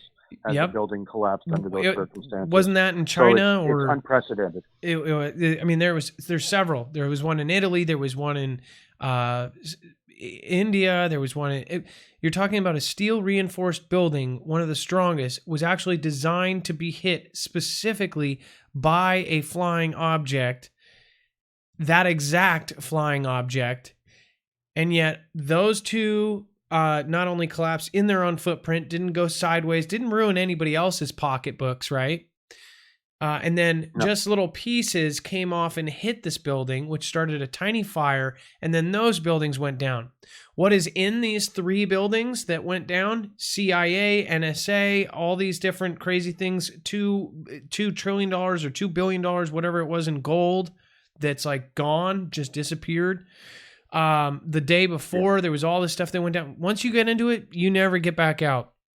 But anyways, to get back to you, sir, so did you ever talk to him about it? 2 days. I spoke with him 2 days after he returned from the event, and he sat me down with a buddy and related the entire fictional cover story to me. And at the time, I was not even suspicious. I was very much not a conspiracy theorist.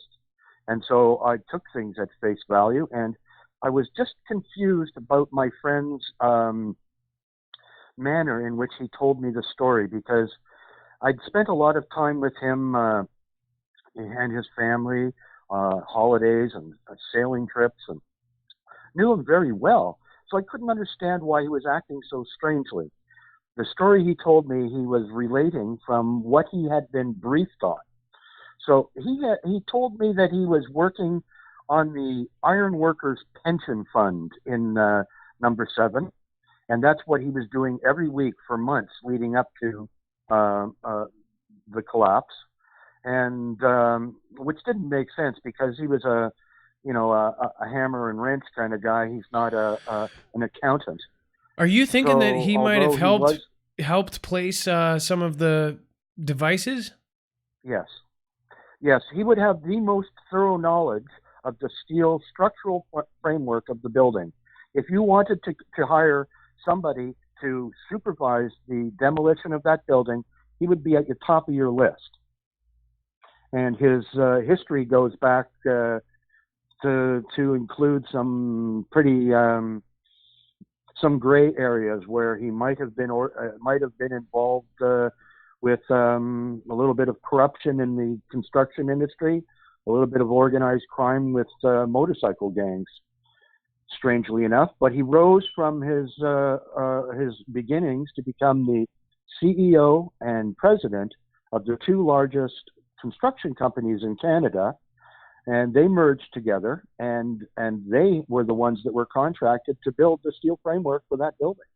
Wow. So 25 years after that building was built, he returned to that building on a weekly basis. He'd fly home for the weekends. I'd see him on the weekends, and then he'd go back during the week. And he was right up there until the time of the collapse. And when he spoke to me a couple of days later, he told me that he was shown a film of the building twisting and the windows going pop, pop, pop, pop, pop, the same way the firemen that were the first responders said they heard the explosions going pop, pop, pop, pop, pop. But he says he and others were given a presentation just 2 days after the event, and they were told what the official story was, and that's the story he related to me, even though in retrospect, that story could not have been possible, because as he related it to me, that in Building 7, there were 2 large diesel generators with enormous diesel fuel tanks set low in the building, and that these caught fire and they weakened a bulkhead floor that was basically a cantilevered structure attaching the towers to number 7. And that these diesel fires, which would have had billowing black smoke that we know from videos didn't exist, these diesel fires supposedly weakened the bulkhead floor, and that caused what otherwise was a controlled demolition, the complete vertical descent of all material in the building into its own foundation. If it was that easy to drop a building into its own foundation, then all they need to do is start a fire in the basement, and they could bring all buildings down into their own footprint. Obviously, that's not the case. Somebody just got it completely right. They said, freaking amazing caller. I just also want to remind people, what would you think would be one of the most surveilled, most on-camera place in the world? Do you have an idea what I'm talking about? The Pentagon. Obviously, the Pentagon. And yeah. They don't have a single video, a clear video, showing a flying object going into the Pentagon. Once you look into it, if you're a little bit younger, I know we have a smaller percentage of the younger folks. It opened my eyes so much. It changed my life, and it really is emotional when you're going through it all. If you were there, everyone knows where they were at. Everyone knows exactly what happened the whole day. You know where you were at 8 in the morning, 7 in the morning, all the way through. I watched the second one hit live. The first one had already hit. I was watching the news. I saw the second one, supposedly hit. I watched the video of it. I heard the newscaster swearing. That shocked me. I'm watching a newscaster dropping F-bombs and going, oh my effing God. Yeah. I mean, it was something that never is going to leave my brain. And then that same morning, a couple minutes later, a plane just hit the Pentagon. I mean, I woke up my aunt and uncle, and I said, "Hey, we're getting attacked. It's attacked." My uncle said, "Don't mess around. It's not funny." Yep. I said, "No, get up. We all went down and watched the TV, and it was absolutely crazy. I remember the person who called us. And I was the one who answered. I mean, it really is absolutely nuts. That is so weird. Do you hear that, sir? It allowed for... Pardon me? Sorry, something was going on here. I say it was a world-changing moment, Adam, and entire security industries were established that day. The import-export and security industries were changed radically on that day. And most importantly, the Patriot Act was passed, which allowed an end run around the American Constitution that forbade a standing army within the borders of the country. And the militarization of the police forces and the NSA and the New York Harbor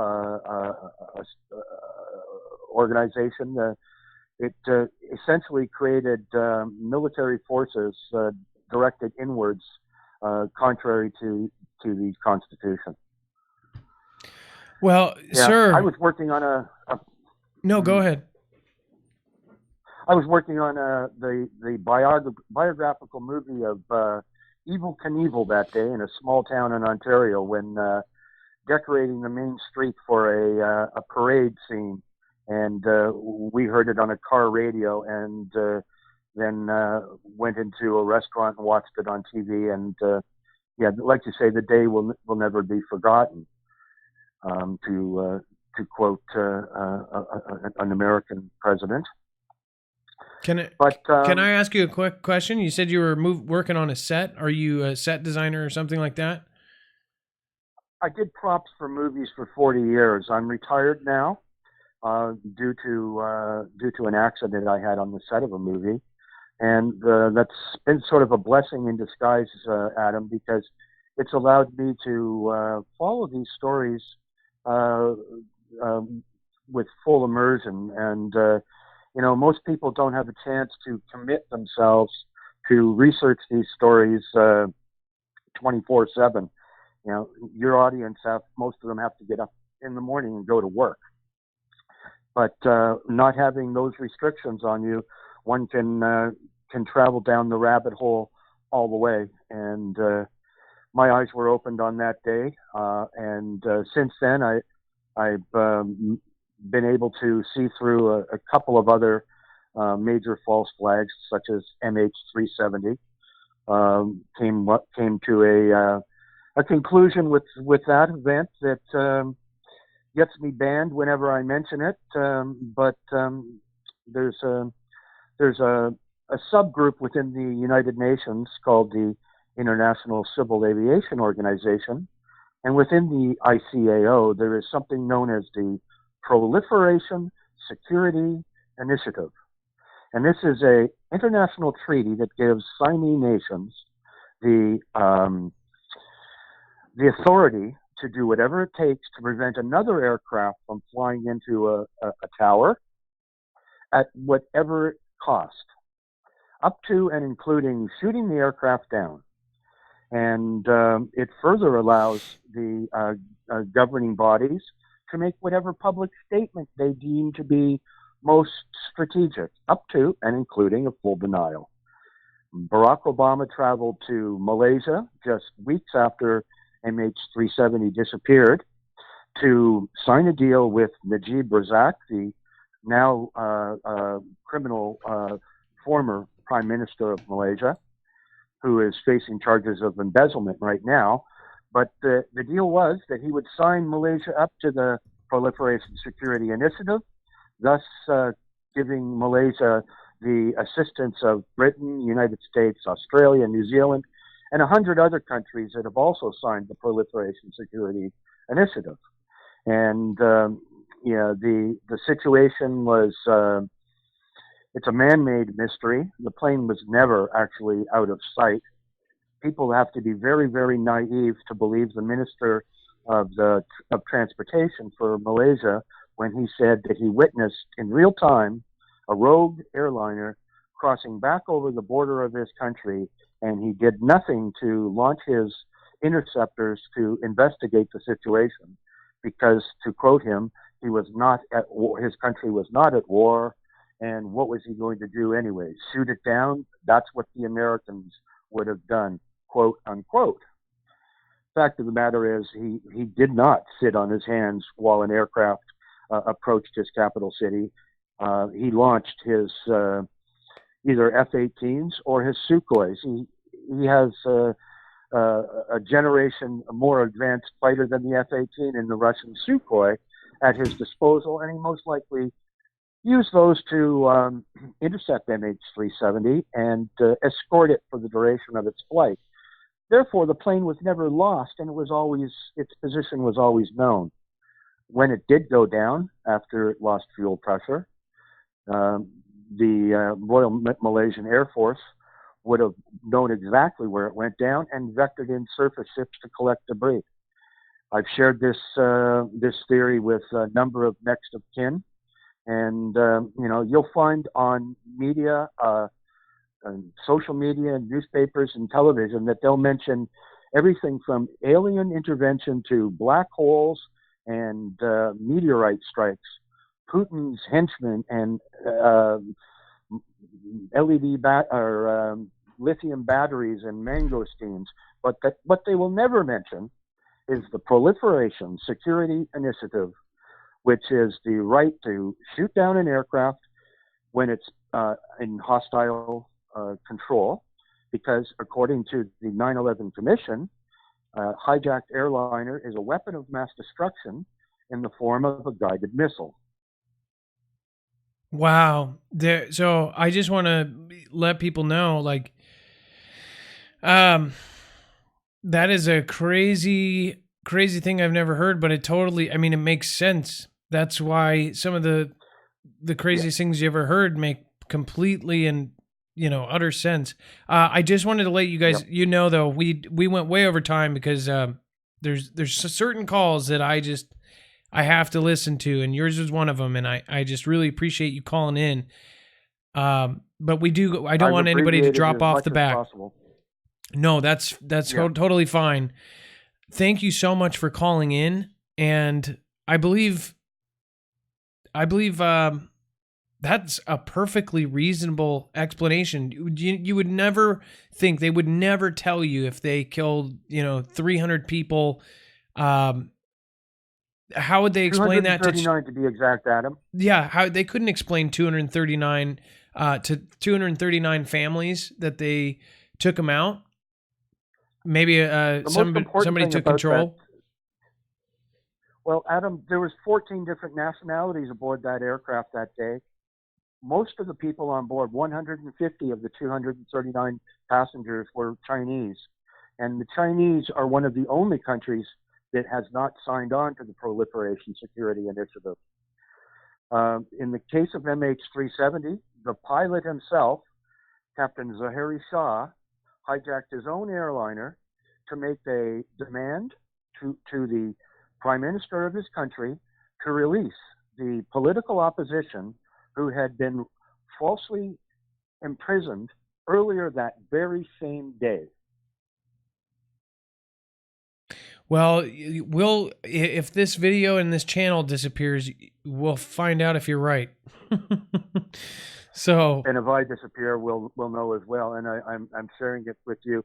I've also shared this with Richard Gage and a number of other prominent truthers, and it seems to go nowhere. I submitted an affidavit to the current grand jury investigation with my information about my friend who built the tower. And they say case closed, huh? Not quite case closed, but there's definitely some very strange circumstances here that lead me to believe that my friend was definitely involved in both. Well, we know he built the building, but I believe he was also the destruction coordinator as well. Well, thank you, Mike. And yeah. It was amazing talking to you, and I don't mean to cut you off, but we went way over time. But again, there's certain Not at calls all. that I allow that because I want to hear it, and I know a lot of people said the same. It's kind of like in Roman Colosseum, they do the thumbs up, the thumbs down. They definitely, a lot of them did thumbs up. So, Mike, please call in again. All right, I would really appreciate it if you All right. kept in contact. Very good. I plan on doing so, Adam. I do have a couple other stories that of equal interest. So I we'll cannot talk to you wait. later. Thank you, Mike. All right. All the best. All right, please welcome. call in. All right, Cheers. bye. Wow. What do you guys think about that? Absolutely crazy. By the way, I'm gonna stop the show. Rhonda Jenkins came in late. So we're just going to take a break and, yeah, we're just going to wait till Rhonda Jenkins gets settled in. So, no pressure or anything. 3,214 people are just going to wait for you to get settled. I'm not going to answer that call. I'm just going to wait. I'm just kidding. Welcome, Rhonda Jenkins. That's what you get for saying you were late. Hello, you are live on Marfoogle TV. Oh, hey, Adam, how you doing? Hey, Foogle Fam. Hey, how are you? So, Cricket, let's see here. So, we had a really just absurdly good call before that. So sorry that you were on there for so long. First time caller, one world government theory. Go for it. Yeah. Okay, so last night you had a guy on there named Jake, I think, or Jack that called in, and he said, it's not just happening here, like the civil unrest stuff, and it got me to thinking. I watched this guy in Australia, and he says it's happening there, and then, of course, we all know what's going on in Hong Kong, and so what I kind of think is, like, what if whoever it is that's in control, whatever, it has kind of planted that to create civil unrest, to create like a civil conflict, so then like the divide and conquer thing, so that people could come in and, they could take over and we could have a one world government. Because that's ultimately what some people, the theory is that some people want to have happen anyway. And I don't know, it's just something that I thought about, and it's kind of my opinion, and I wanted to call in and just say it. Well, you're always welcome to your opinion. So have you kind of dug deep on this subject, and that's where you've come up to? Not a whole lot. I just watch a lot of YouTube and listen to a lot of what people are saying is going on in their countries. And so, and my husband's ex-military, so he's kind of, I don't want to say paranoid because that's not the right word, I don't think. But, military people, they see the writing on the wall. So. I think it's because when you are in the military, you realize how much does not get disclosed to the public. And when you see things, you kind of see the certain markers that show themselves as far as, something is an operation, because you can see the classic cover story, the classic kind of thing that, they say every single time. They always dodge certain questions. They always go way around things. They answer things with a question, hey, how many people died? Well, how many people didn't die? It's like, okay, that didn't answer the question. Right. So, no, right. I agree with you. Is there anything else that you wanted to bring up to the Foogle family's attention? No, well, and the Second Amendment thing, I don't know what all I can say about that, but like it seems like that's kind of a big thing kind of everywhere. Also, where they're trying to outlaw certain things or take away certain things or whatever. And I don't know, like I said, I just watch a lot of YouTube and a lot of people talking, and there are people like from Australia that I'll watch that say the same things that are kind of going on here, and and it's just kind of, I don't know, it's just something that I've been thinking about, just a little something in my. Well, and you're right too. New Zealand had their event. Australia is having several smaller events. I believe they've done something very similar. Italy, France, France. There's several places that are all getting these little things, events happening that kind of change history and change laws. So no, I believe you're right. And even in like the Middle East countries, if you look there, there's some uproar, especially with women and women's rights issues, and there's some uproar there where women are getting punished, I guess is what they call it, for wanting to have some of the rights that we have over here, and so I don't know, it just all seems kind of hinky that it's happening all the way around the world, basically. And why else would it be except that somebody wants to take completely over?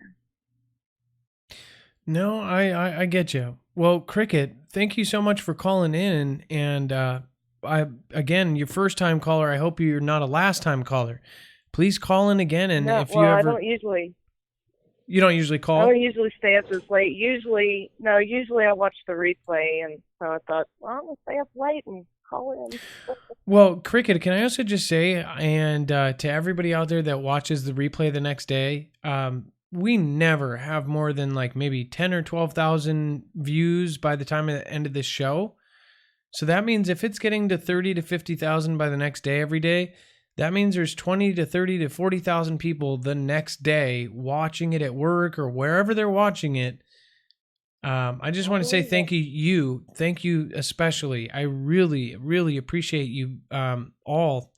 I know people, sit there with breakfast or they sit there in traffic and they just play it and listen to it. So for those people, it's definitely part of my morning ritual. Yeah. Hey, take a left right here. Take a left right here. Right here. Oh, you missed it. Tomorrow morning, they're going to be driving and go, what?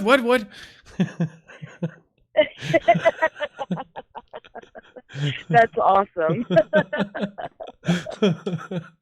I should play it. I think it's illegal to play a police sound, but I could play a police siren tomorrow. I think it is too.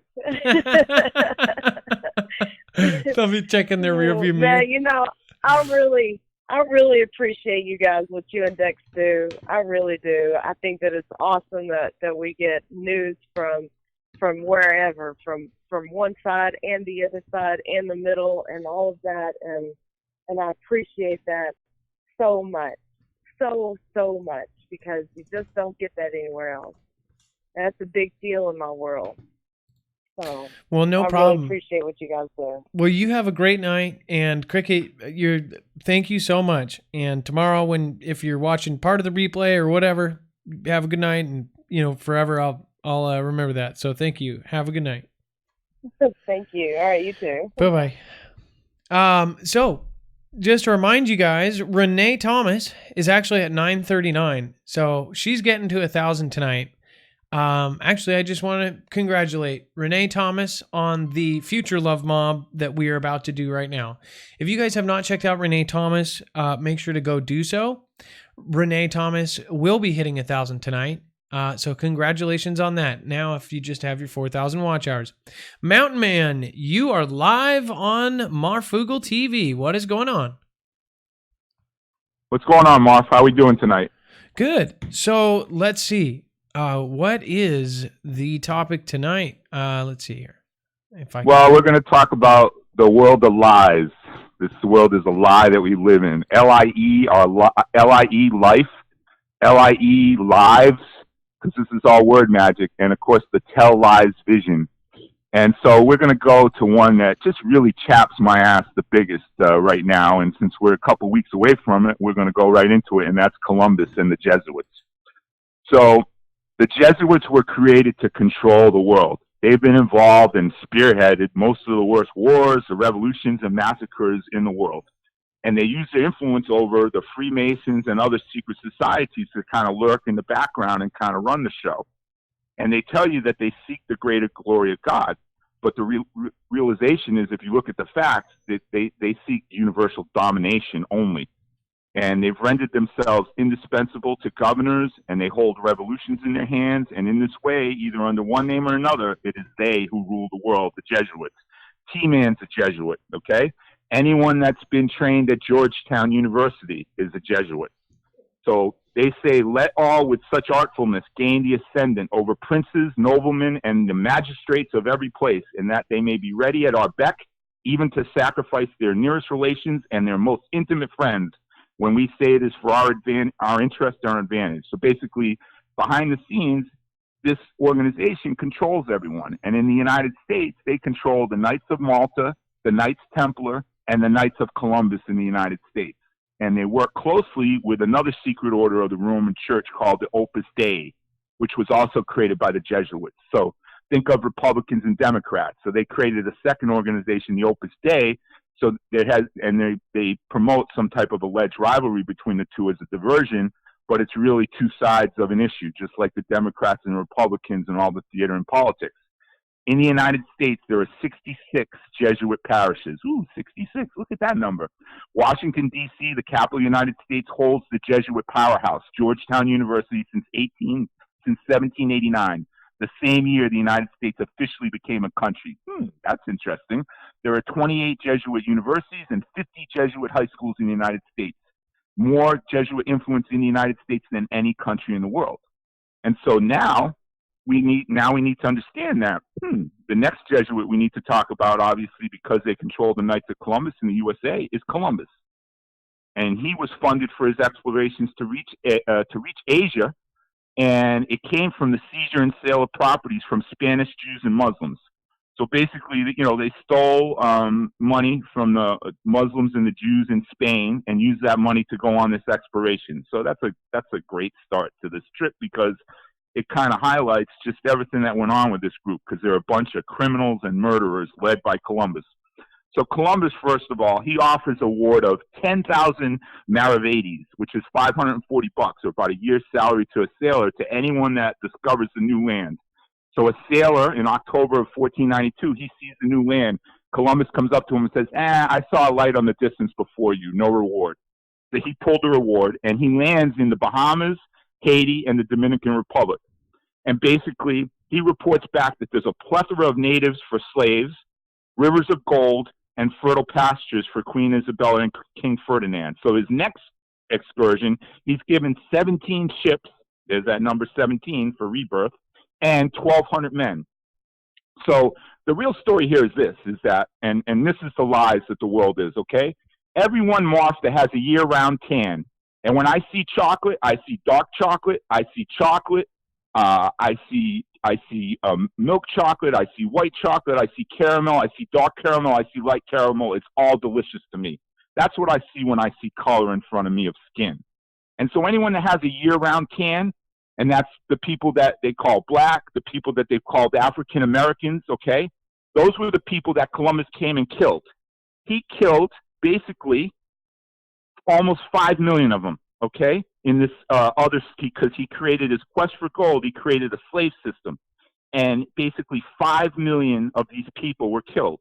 And through their overwork and their physical abuse, and obviously they became slaves in the 1700s here in the United States, it dropped that population by 90%, their population. And of course, now today, they call them African Americans. They huddle them all in the inner cities, because if these people ever got back to Mother Nature in the country where they originally come from, they gain back all their spiritual power and they'd be running the show all over again. Because here's what happened. When those people were told that they had to basically worship Columbus and his God, they basically fought. They fought. I mean, if you've been in any inner city, none of these people are gonna, turn out to be, slaves. They're not gonna accept that. I don't see that in their demeanor and where they come from and what they are. And so this is what basically happened. So he basically wore armor, and he had dogs called war dogs, Monteria Infernal. And he basically sicked these dogs, and fed them human flesh, and then sicked them on these people. The live babies were fed to the dogs as sport. They take babies from the mother's breast and take it and smash the head on the rock. And then they also tested the sharpness of their blades on the native people by cutting them in half. They beheaded them in contests who could cleanly behead, and they threw natives into vats of boiling soap. And so Bartolome de las Casas, the former slave owner who became the Bishop of Chiapas, described these exploits. He said, "Such inhumanities and barbarisms were committed in my sight as no age can parallel." In other words, that no one has ever seen before. And my eyes have seen these acts so far into human nature that I now tremble as I write. And so 250,000 Indians on Haiti died, including mass suicides, because they took intentional poisoning to avoid this persecution. And so, of course, today we celebrate Murderers Day. You know, we celebrate Kill Everyone and Murderers Day. And that's the Knights of Columbus, the world's largest Catholic fraternal service organization, founded in 1882. The Knights commit to be killed or destroyed if they fail to comply with their oath. They ask the militia of the Pope, the Jesuits, to put them to death. They are committed to make America Catholic. And, you know, so this is part of the lies. You know, the whole world is a lie. I could take you from starting with Columbus all the way through to now and cover every lie for you. You know, we can do that over time. But I wanted to get out of Columbus tonight because I've just had enough of this. I'm not celebrating Columbus. Columbus shouldn't be a day, okay? And I put up a few slides. I don't know if you're showing them, but they can go up on the website with some of the backup data to it. But bottom line is this. He killed so many Indians, or so many killed themselves because they didn't want to become part of the mess, that he had to send to Africa for a new set of slaves for the second expedition with 17 ships.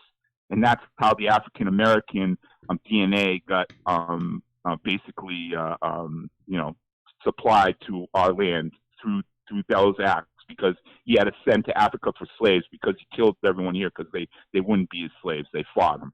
So I didn't get any slides from Dex. But they'll come later. They were a little late. I'm sorry, a little late getting up there, but they'll come to you, and then they can go on the site supporting it. Okay. Well, no worries. And yeah, you definitely. So a lot of people ask, you do not have a YouTube channel, correct? No, I don't have a YouTube channel because, you know, my goal and my passion is to, you know, help people take away, you know, their pain and skin conditions and to provide an alternative to big pharma. I'm busy 24/7 doing that, Marf. So I come onto your show because, one, you have probably, you know, the smartest audience that there is, and you have a large audience, so I can get the truth out to many more people. And it's, you know, and it's a lot of work. If anyone out there doesn't realize the work that Marf and Dex do, forget it. It's endless amounts of work, and there are lots of bad days when there are tons of technical problems you have no control out of. And you also want to shed light on the truth, which means that, you know, there are people out there that have the means and tools to mess with you guys, and they do, and you guys pick up on it. So all of those things, man, I don't have time for them. Well, I got to get my next caller on, but I'm going to pull up your website. You know, we are trying Grateful to... Mountain, yep. What is the new one? So, by the way, we are trying to Grateful support... Mountain Relief. Okay, so we're trying to actually support all of the Marfoogle family businesses. So if you have a business, please let us know. It is literally what we're trying to build is going to be 100% free for all the business members. What it's going to be is it's a self-run system where you guys can work off each other and try to support a Foogle Fam business before you support someone else. So if somebody in the Foogle Fam has a tire shop, I always use that kind of as an example, buy your tires from that person instead of buying it from somebody else. Then we can all support each other kind of internally instead of some big company. You know, help somebody's family in this group that you know. So anyways, this is I used to know the old one. It was Mystic Rose. How do you spell grateful? Creations. Yeah, but just Grateful. Grateful. Like I like the Grateful Dead, so that's part of it. But I'm also grateful for everything that's happened to me and everything I've seen in my life. So okay, and then what was the rest? And all Grateful Mountain. Grateful Mountain Relief. .com. Oops. I probably And, spelled it wrong. Sorry about that. Or you can go to Mystic Rose Creations and then just click on that first page. It'll take you right there. It's like a bounce page now, the old website. But, you know, to be honest, you know, Marf, Insight is a organization that ranks websites and their effectiveness, and we have 100 out of 100 now. So we're viewed as one of the top pain control websites in the world. And I'll tell you, it wouldn't be possible without, you know, your viewers and your family. So, I guess you had a kind of a crazy experience the first time you came on. Your website was overwhelmed, so that's pretty cool that we could help you. It was, and then of course, you know, that following Monday, PayPal cut me off as a payment service because, you know, I've been so vocal on your show about a number of things. Really, you think that's what it was, or do you think that they thought it was fraudulent because you had so many absolutely. orders? That's weird.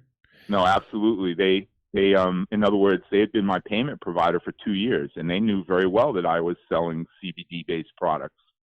So they sent me an email saying they're going to review things, and then on Monday, this was on a Friday night, you know, because I was on the show on a Thursday night, you know, bleeding into Friday morning. So the following Monday, which is the next business day, they froze all my money for 6 months and basically kicked me out. Said, I'm not taking your payments anymore. Wow, that's crazy. Well, so again, and just to make sure everybody knows, we are no way business oriented with Grateful Mountain Relief. And he does do that kind of business. So, but we are so supportive of you as a person. And of course, everybody loves your calls. So feel free to call in again. You know, we're always going to rep you because you're a business inside the Foogle Fam. So I just appreciate you calling in. And tonight's subject was, that was pretty intense for sure. But thank you so much for calling in, and call in again. All right, Mountain Man. I'm sure we'll see you next week or next time. Yep, for sure. I appreciate it, Marf, and appreciate the Marfoogle family out there, and keep spreading the word about everything because they're definitely tuned to do that, Marf. Well done. All right. You have a great night. Okay, and then. Somebody said CBD saved their life. Yeah, it was a huge deal for me. My back, I've thrown out several times, and I didn't even know about it, and I got off the floor. But I don't know. I don't know. I just get the ones with the highest percentage or whatever. Let's see here. Let's see. Gloria. Hey, Adam, how are you? Good. So you're talking about the must-see apocalypse in London Mark Steele video, and you've got a video here. So what's up with this? Right. Mm-hmm. Okay, you see the guy with the helmet? No. Should be marked at 1742. I will put it up right now, and it's at 1744. Whoa, what the heck? Okay. Let me full screen this. This is A Plain Truth for You. I know A Plain Truth was a bigger channel. Is this one of his secondary channels? I really don't know anything about A Plain Truth for You. I came across this video while I was researching about blue light. Anyway, our devices like phones and laptops and computer screens and the LED lights, they all put off blue light. Well, blue light is damaging to the cells in our retina and can eventually cause blindness. Well, this guy is wearing this helmet, and he has green lenses over his eyes. And if you read what it says at the top, optical radiation is a biological hazard for retina display, and the reason this product is tested and risk assessed, the green part of the spectrum used in this HUD system, you don't want to harm your assets. So they're using the green lens because it protects against the blue light.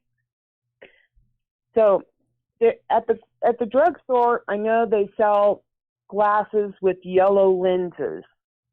So blue and yellow make green.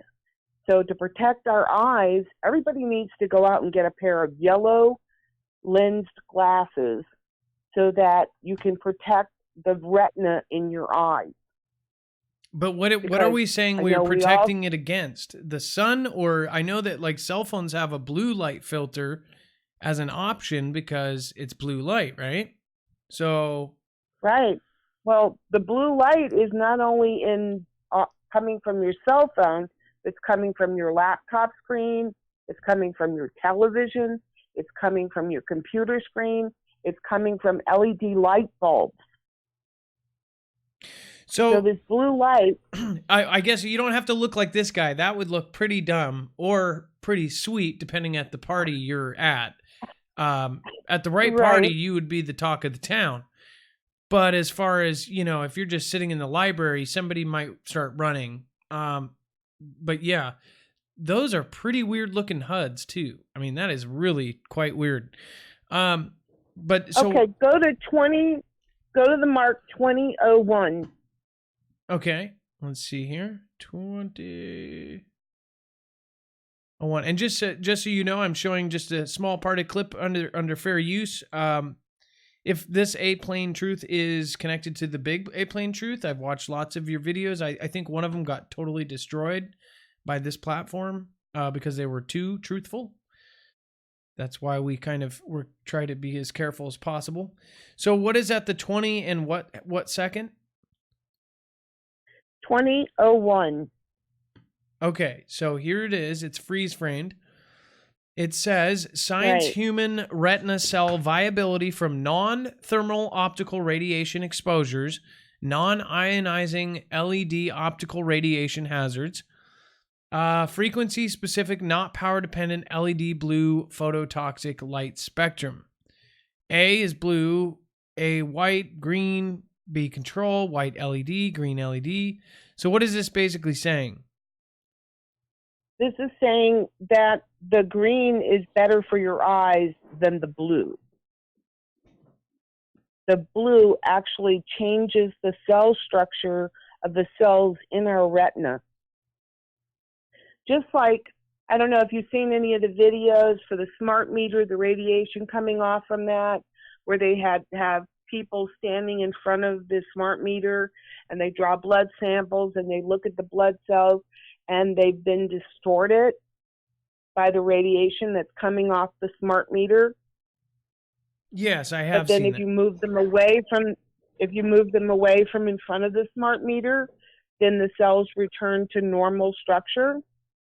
Well, the blue light is actually damaging the cell structure. And the longer we're looking at the blue light and the more we're being exposed to the blue light, the more it's damaging the cells in our retina. So, in general, though, I guess, do we all have to kind of walk around with goofy green glasses? Is that kind of the solution? I mean, if it works, it works. No, no. You want yellow lens glasses because the light that's coming from the devices and LED light bulbs and even the new smart cities street lights are producing the blue light. So to counteract the blue light, you want to wear yellow lenses because blue and yellow make green, which is less damaging to your eyes. I kind of wonder, you guys see me every once in a while in my eyes? I can't I have studio lights or LED, and I'm wondering if that white light if that's like damaging me, because I'm sitting here 2-3 hours a night with that LED light and the computer screens all around me. I just wonder if that's actually what why I've been having so many different eye problems. And I have perfect 20/20 vision, or at least I did. Right. So exactly. And that's what's doing it, Marf, and it's doing it to all of us. And in London, where this gentleman, Mark Steele, was giving this presentation, they're actually fighting the smart city development because the street lights that they're putting in, now this is really weird, but if you want to see the damage that causes the cells in your eyes, go to 3622. We're using fair use on this. It's for educational purposes only. Okay, and 3622. Right. 3622.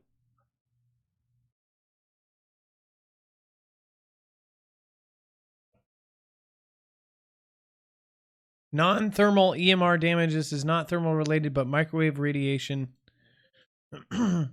Smog. The science is proven and uncontested. So, what's your piece on that?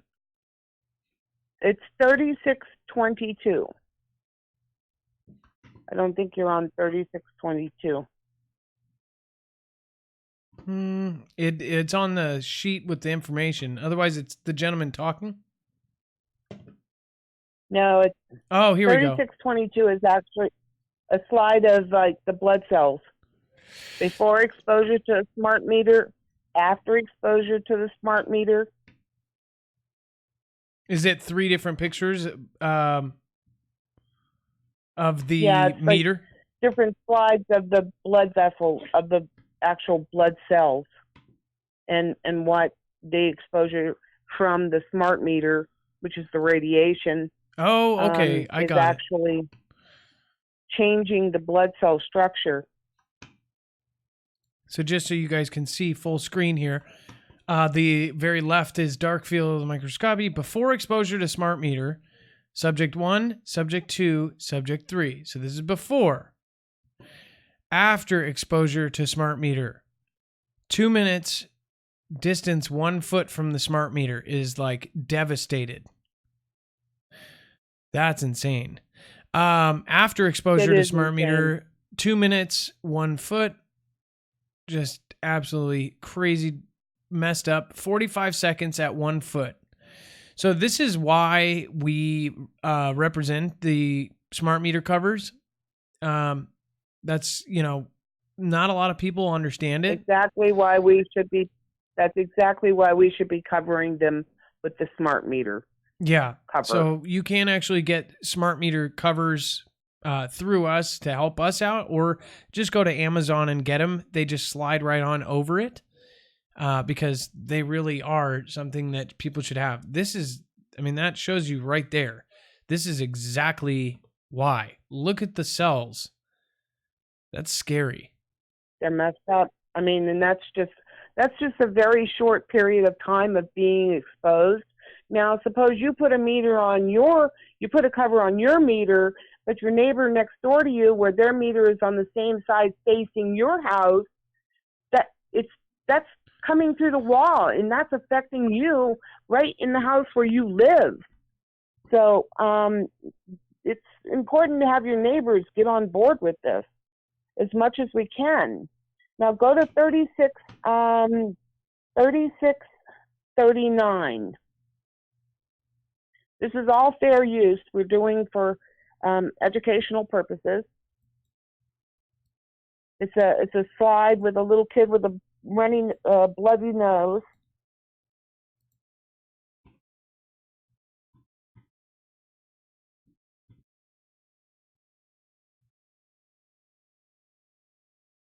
$36.39. Is that right?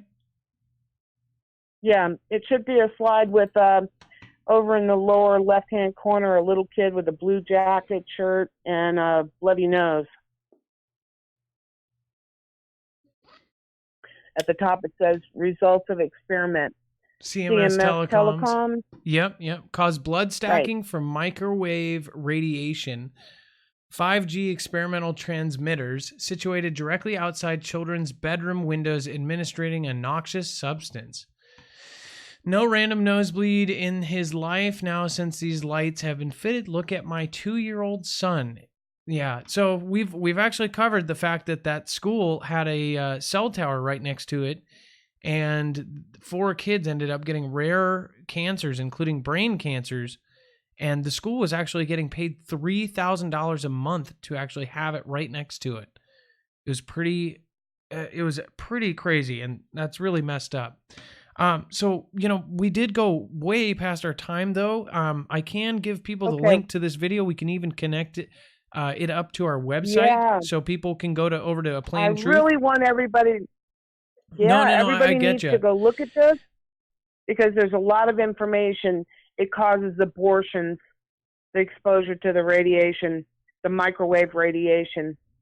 And also in the same video, there are street lights. Marf, oh my God, these street lights that they're putting in, this man, Mark Steele, talks about them, and they're not just street lights. They are like military weapons that can be used to locate you with your cell phone, because in the cell phones, it shows in this video, the huge antennas. They're like receptors that can receive a blast from the street light. That's not the street light, but a mechanism that's connected to it. People, you really got to go watch this. This is the most craziest thing I've ever seen. And this guy is like, got certificates out the butt. So he knows what he's talking about. I'm trying to contact him to do an interview with him. And I'll let you guys know if that happens. But please go and watch this video. All right. Well, thank and you. Get some yellow lens glasses. All right. Well, we will. Love you, Marfoogle family. I love you guys so much. You're so precious to me. And may God bless us, everyone. All right. Well, thank you so much. You have a great night, Gloria. And again, check out A Plain Truth for You. I believe that was I think I kind of was trying to look it up in the background. I think they got deleted. Yeah, so much. Thank you so much, Gloria. And you have a wonderful night, and we will talk to you next time. And yeah, I feel like A Plain Truth is part of a, multiple channel thing, always putting out really kind of edgy stuff, and that's what gets you knocked off of YouTube, unfortunately. So gosh, that's really too bad. So, and I will just say this. Sometimes I see things in chat that are just absolutely disgusting. When the trolls come in and say things that are just like way above and beyond what any troll should do, it's really sad. Like, that's horrible to say to a father of three. Like, really sad. Like, and most of you guys know where this is all coming from. Like, that's disgusting. You guys are just really messed up. Seriously, get a life. Like, move on. You just want to keep negativity going around in circles and circles and circles. To say something like that without any kind of backing is just like gut-wrenching. And for you to get other people to like go along with it and have them thinking that they're doing something right is just to the original person, right? Just want you to know, like, you need forgiveness from God. Like, for real. You need to pray. Because that's just wrong. Either way, to end it on a good note, Dex, what the heck, man? We had a lot of controversial calls tonight. Like, this is nuts. I don't know if this... Wait a second. You're all super low. Hold on. Oh, sorry about that. No, now you're good. So, yeah, I don't know if this know show... what you're going to get here. Yeah, I don't know if this show will even make it 2 minutes, but man, wow. Wow. That was incredible. The September call of 2001, holy moly. Wow. Yeah, that was amazing. I like now I want to figure out what happened. I want to know about that boat accident. I want to like figure out what's actually going on. Like, that's just nuts. Well, you know what, Adam, in addition to all the great information we got from callers today, we actually had some breaking news that came in from Sweet Jenna and Bones, and I gave you a link if you want to show it real quick. Something happened tonight at Camp Shelby in Mississippi. No way. Dozens of paratroopers injured during training accident at camp. Okay, so let's check this out. Man, oh man. Dozens of paratroopers injured during training accident at Camp Shelby in Mississippi. Daily Mail Online. It says dozens of paratroopers have been injured during a jump exercise at Camp Shelby in Mississippi. According to reports, doctors and nurses are being called in to help at the scene following the accident. Some of the paratroopers are reported to have landed in the trees during the jump. There are conflicting reports about the number of people injured in the incident. So, well, why? Did they all have, shitty umbrellas? What do you call them? What happened here?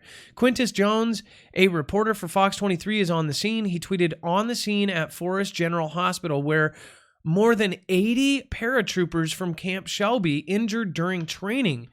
We're told some of them landed in trees. I'm so confused right now. Did somebody sabotage their parachutes? He later clarified that there were 80 people taking part, and it is not known how many are injured. Lucci Beveridge says a reporter for Hattiesburg American was told that there were 80 involved in the exercise, but not all were injured. It says, I'm here at Forest General where ambulances have been rolling in.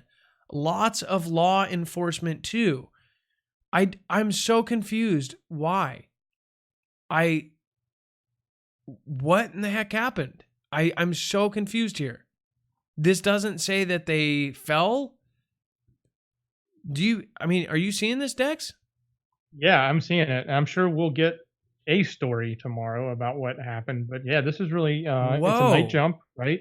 Something that they did after dark. And, I don't know if they just picked the wrong spot and hit trees or something happened. But yeah, this is interesting. I feel, let's pray for the folks that are injured and hope that nobody gets, seriously injured and nobody has I'm wondering loss of life here. But I'm wondering if somebody sabotaged their parachutes. I'm just, or poked holes in them or something, stabbed each one or something. There's something weird about this. When does this kind of thing happen? Even if they pick the wrong area, some are in trees, I guess that, or a sudden gust of wind. I guess they could have, it's military, so they could have done it during really bad conditions to test. But this just sounds really odd. We'll be looking into this. We'll be following this as the night progresses. And then tomorrow, of course, we're going to be checking on it first thing in the morning. They are going to put out a statement, most likely tonight. I guarantee you it's going to be a couple hours from now. So this is breaking news. It's actually still the second here in Pacific time. This is breaking news October 3rd, Eastern time. So we will find out. This is a night exercise. So Dex, do you have anything else to say about anything on here? No, I'm good. This was a great show, and thanks everybody, and God bless. And good. Can you ask Google to shut me down? Okay, Google, shut down Marfoogle News.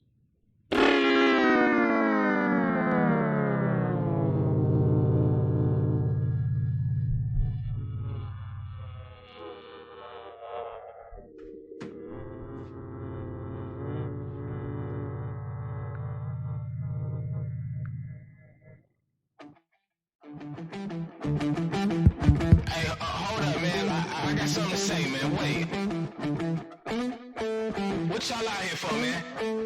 What you here for, huh? Does your life matter? Does your life matter? You ready for this?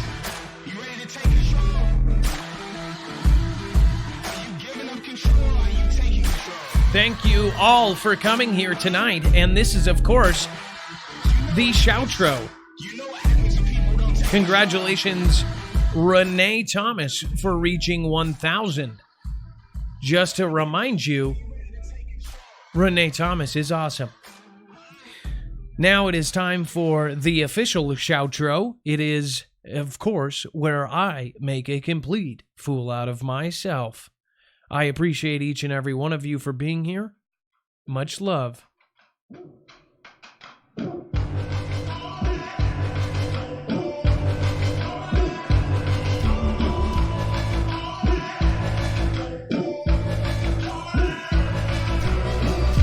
Lillian,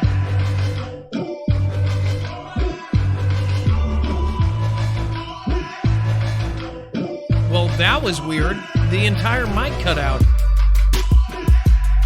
It cut out so fast I couldn't see the clouds of the people trying to get clout off of the name.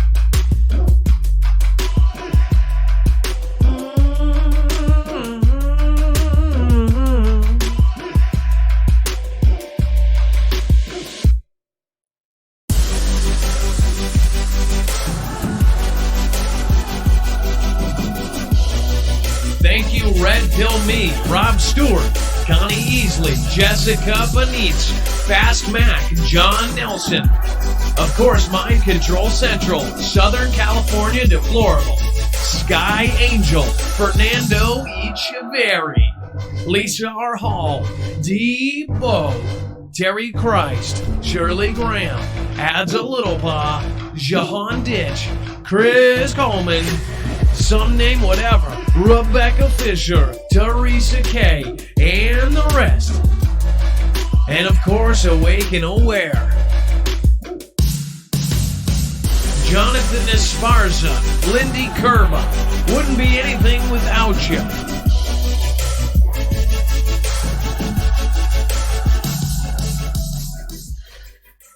And of course, it wouldn't be a show without Carol Proseno. Because you know, it's all about the Defiance.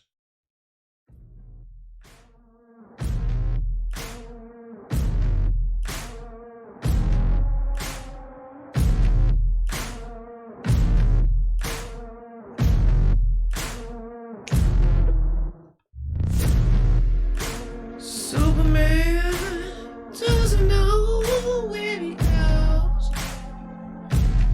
He's got the hose like Tracy Holder and nobody knows. Reba Snuffle and Laura Kirk gotta go back and do that work. Debbie Borba and the rest of that score, now they go down and they ride all the way back down tonight. And you know it's all about Shona Maiden, Rudy Michelle, Mangiavi, y'all know. I've got that moon shadow, that heaven bound 13. Haven't seen you in a minute, Debo and J-Med, Orwell 2084, and Papa Smurf, Crystal Sullivan, and Candace Govin. Everybody's been chillin'. Hello Shadow, Furry B, and the rest of the crew. Awake and Aware, and R. Jax, and Regina Royale. Superman, Grand Training, and Fitness. Gotta eat it with Dank Williamson.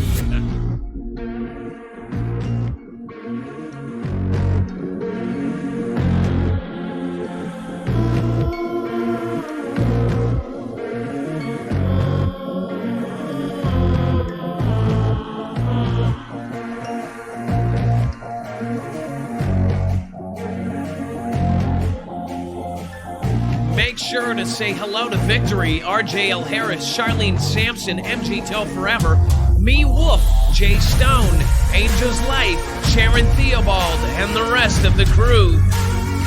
You know we would be nothing without you. And if you ever want to see any of the articles that we read tonight, you can always go to marfooglenews.com and make sure to say Marf sent ya.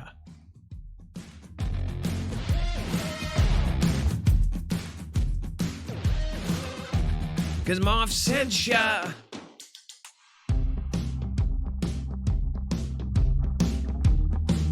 And now I have to bring you Linda way all the way back. Now we say E.M. Say and a Christo Sullivan.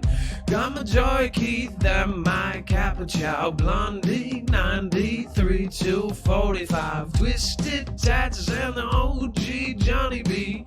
Got that Dex J and the stiletto. Stiletto. Stiletto. See you standing up for me. Hey, Koya. Emit, I never forget that tune.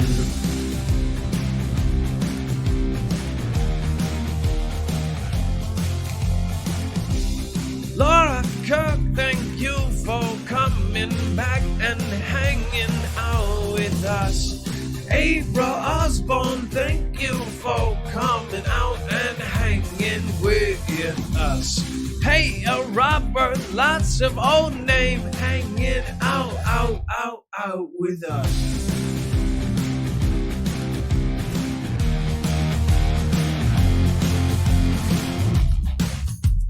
Pray for RKTNN.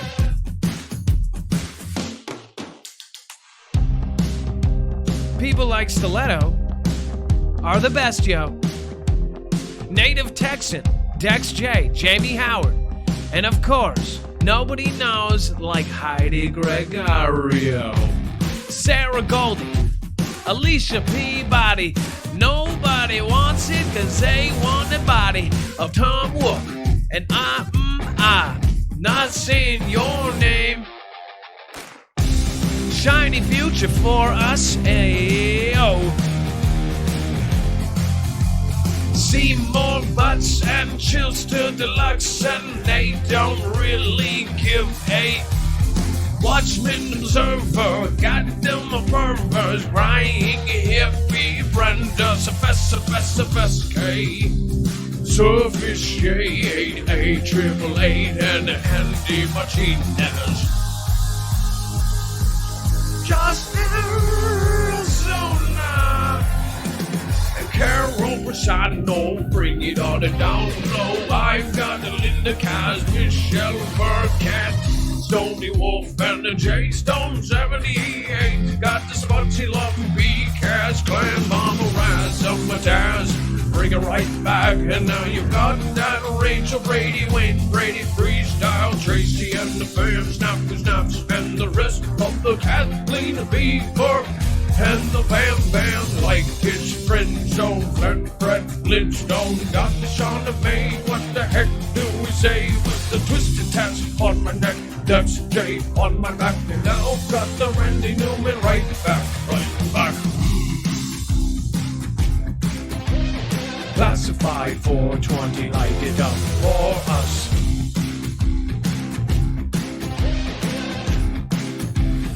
Josh Connor. Well, that was awkward.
Remember, there's no gutterman like Karen Gutterman.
It's called having fun instead of being negative every single day.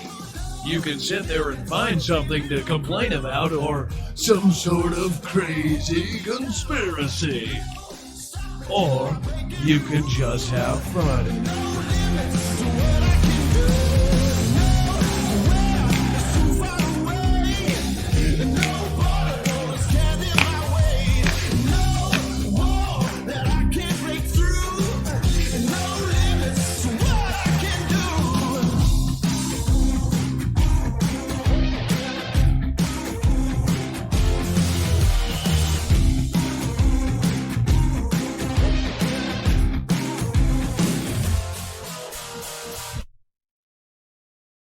Awkward.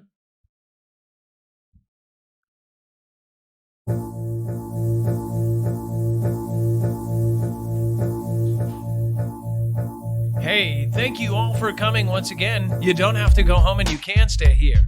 It's about the kitty kitty meow and the rest of my ears being given to you, Gene Blythe, John Buckley.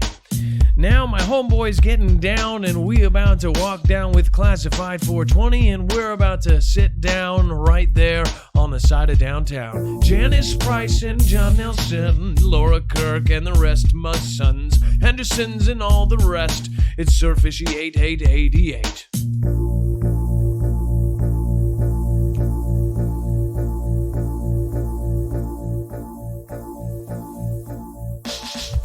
Now you've got that clone, eyes wide opened.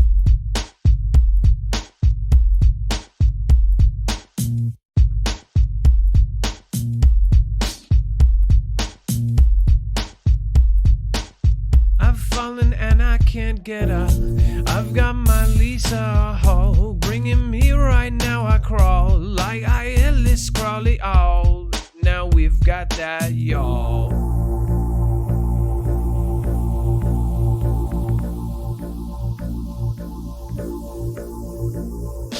Puff, puff, and stuff. Now we've got that Geo stuff. I've got everyone, and now I call him son, just like Tony Higginson.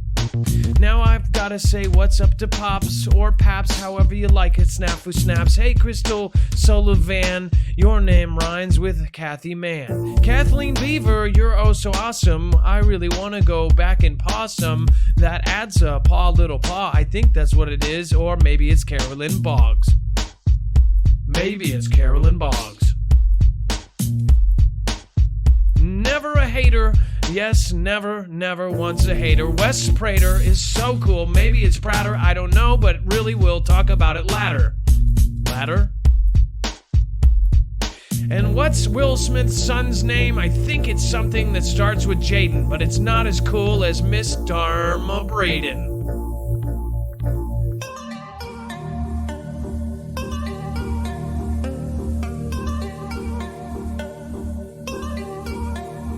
Haha, some woman made a vid about Marfoogle. She looked unwell.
Johnson, some name, whatever. Love you all and up it down.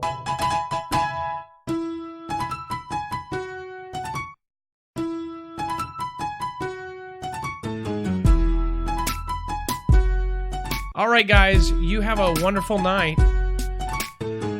Keep it positive. What's up, Road to Prison? Stacy Yingst, Robin M. Can't do anything without you guys. No drama, no drama. Everybody wants your mama. I'll bring it right back down. Got to see that love inside. William Sarokhan, what are you on? Spotsy love, bring it right back, energy of love. And deeper, deeper, don't you bring it right back to me. Brian Day, 64 jamming with mom all night. What, man, it's it's the blessing you deserve. My control central, these are all. Mr. Fat Boat Lee, and he'll get a ball. I'll just want my me, say a little bit of the prayer to Robin M. And you know, hey, all the mother crying here, babe. Gotta bring it down when you don't break. And I'm gonna be always saying something positive for your shit. William Sarokhan, bring me Rick Curl. Yes, girl, don't you really wanna bring it now? Your love in this world, curve on the purple, and I'm with everybody really wanna hit that light. I know what it's like. Let you know that we've been here. All around, me now. Keep Dorito. It rhymes with Dorito. It's okay, bro. You gotta get it done. Gonna get it done. Gonna get it done. Get it done.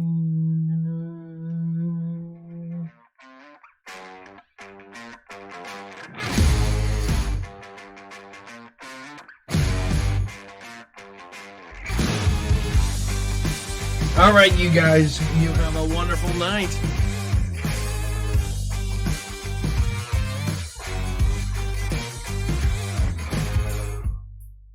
And don't worry, you know what time it is.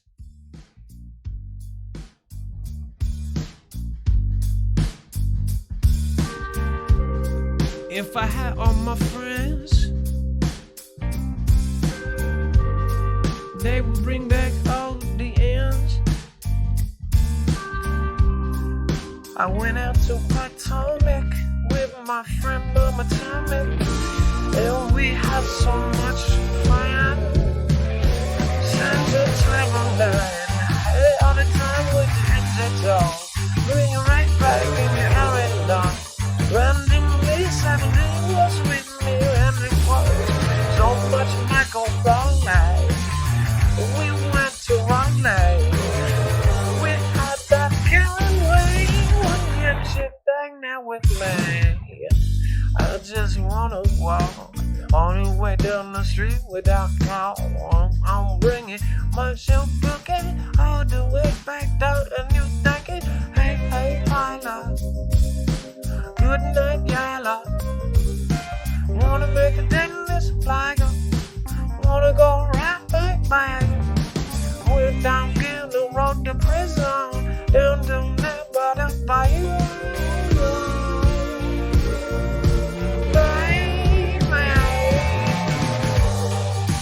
Traveling bound, raising my bow. I got a text and got my phone to pay. Tiny Tina, crazy world. Tiny Tina, crazy world.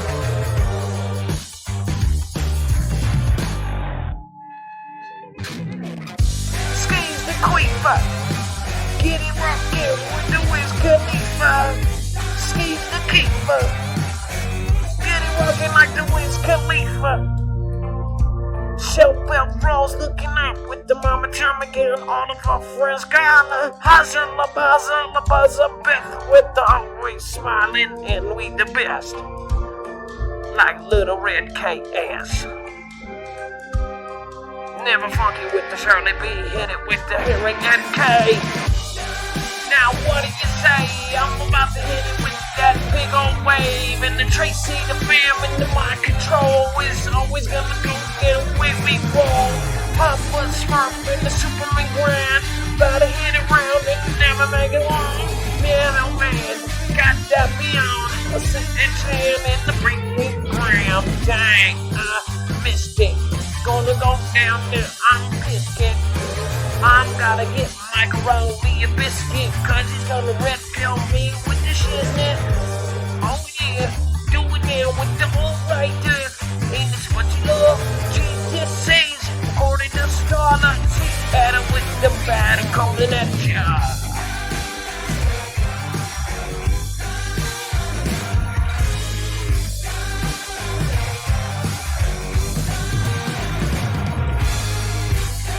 Trolls, we give no fuck. We just chose the deluxe. We just hanging chose the deluxe. You hear that wavy smiles.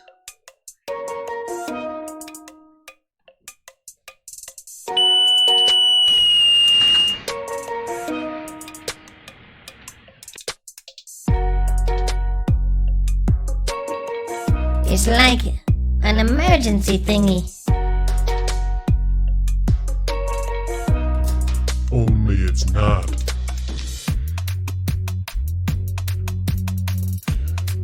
It's all about the Jamaica man. You know, the hoo-flung dong man. And the Michael Raleigh man. 80 road to prison. You want to ride now? Now we get in. With the car with the Brenda Sebeske. Never ever saying her name right. Jason Todd, May Fries, and maybe Shastina. Really wanna get my Andy Martinez and bring it all the way down with my Neil Nelson. Gonna do it now when I'm almost done. Brian night likes to sleep at the day. A little red K. Hey, Carolyn Boggs, never giving Evan Moggs. Oh, now we gotta deal with the LA smog. Connie and Easley and the Tracy. Got the fam now in the MKMG. Told forever with the hey Paula. Now we gonna say, hey, what's up, Trevor? No, but for real, y'all, I love each and every one of you. Thank you. Crying Hippie, make sure to call in. I miss your Canadian voice. I miss your Canadian voice. Oh, yeah.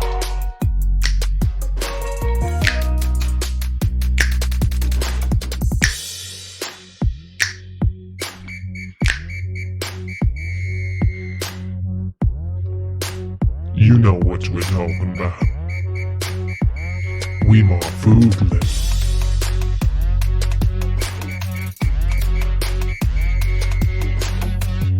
I can't control my eyebrows. There it is. Have a wonderful night. I hope you guys all know. Much love. 'Cause I love me for me.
feels. They think it's out of space, but I know that it is real.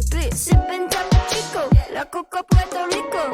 Lick it dance waterfall, anywhere that we go. I am looking for attention, I don't need the extra tension. Cause I'm in the fourth dimension, trapeze high in suspension. Now don't bother with the haters, cause they all be imitating. It sounds like someone wants the boom boom again. Tomorrow we'll bring the boom boom back. I'ma be what I'ma be. I like me for me. I am who I wanna be. Don't need no apologies, just peace and serenity. No to the jealousy, Wonder Woman identity.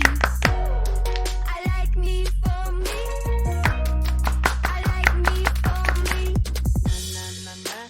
Na na na na na na na na na na. Na na na na na na na na na.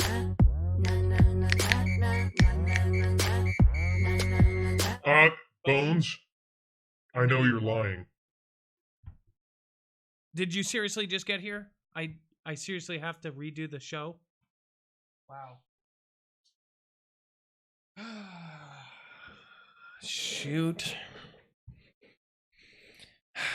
Oh, now the lights are out. I'm just gonna do.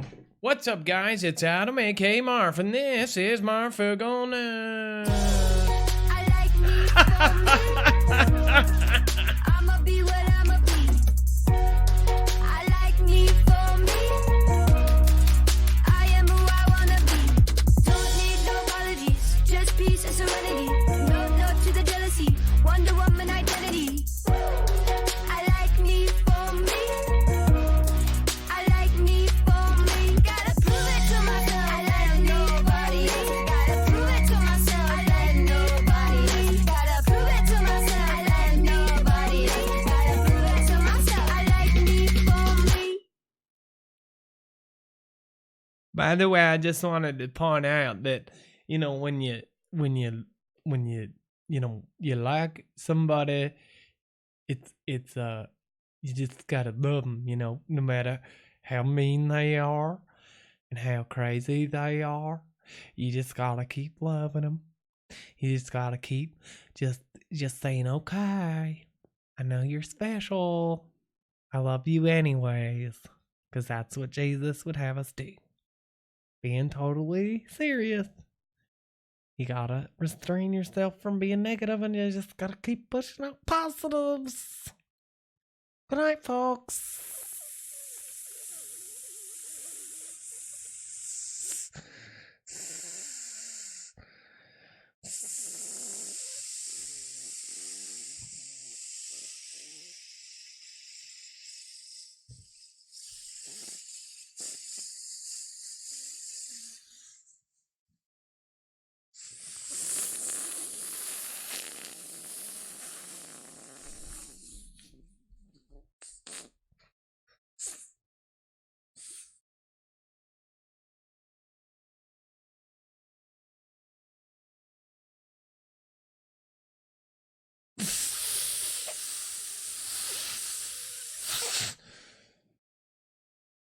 Be safe, be prepared, and Marf out.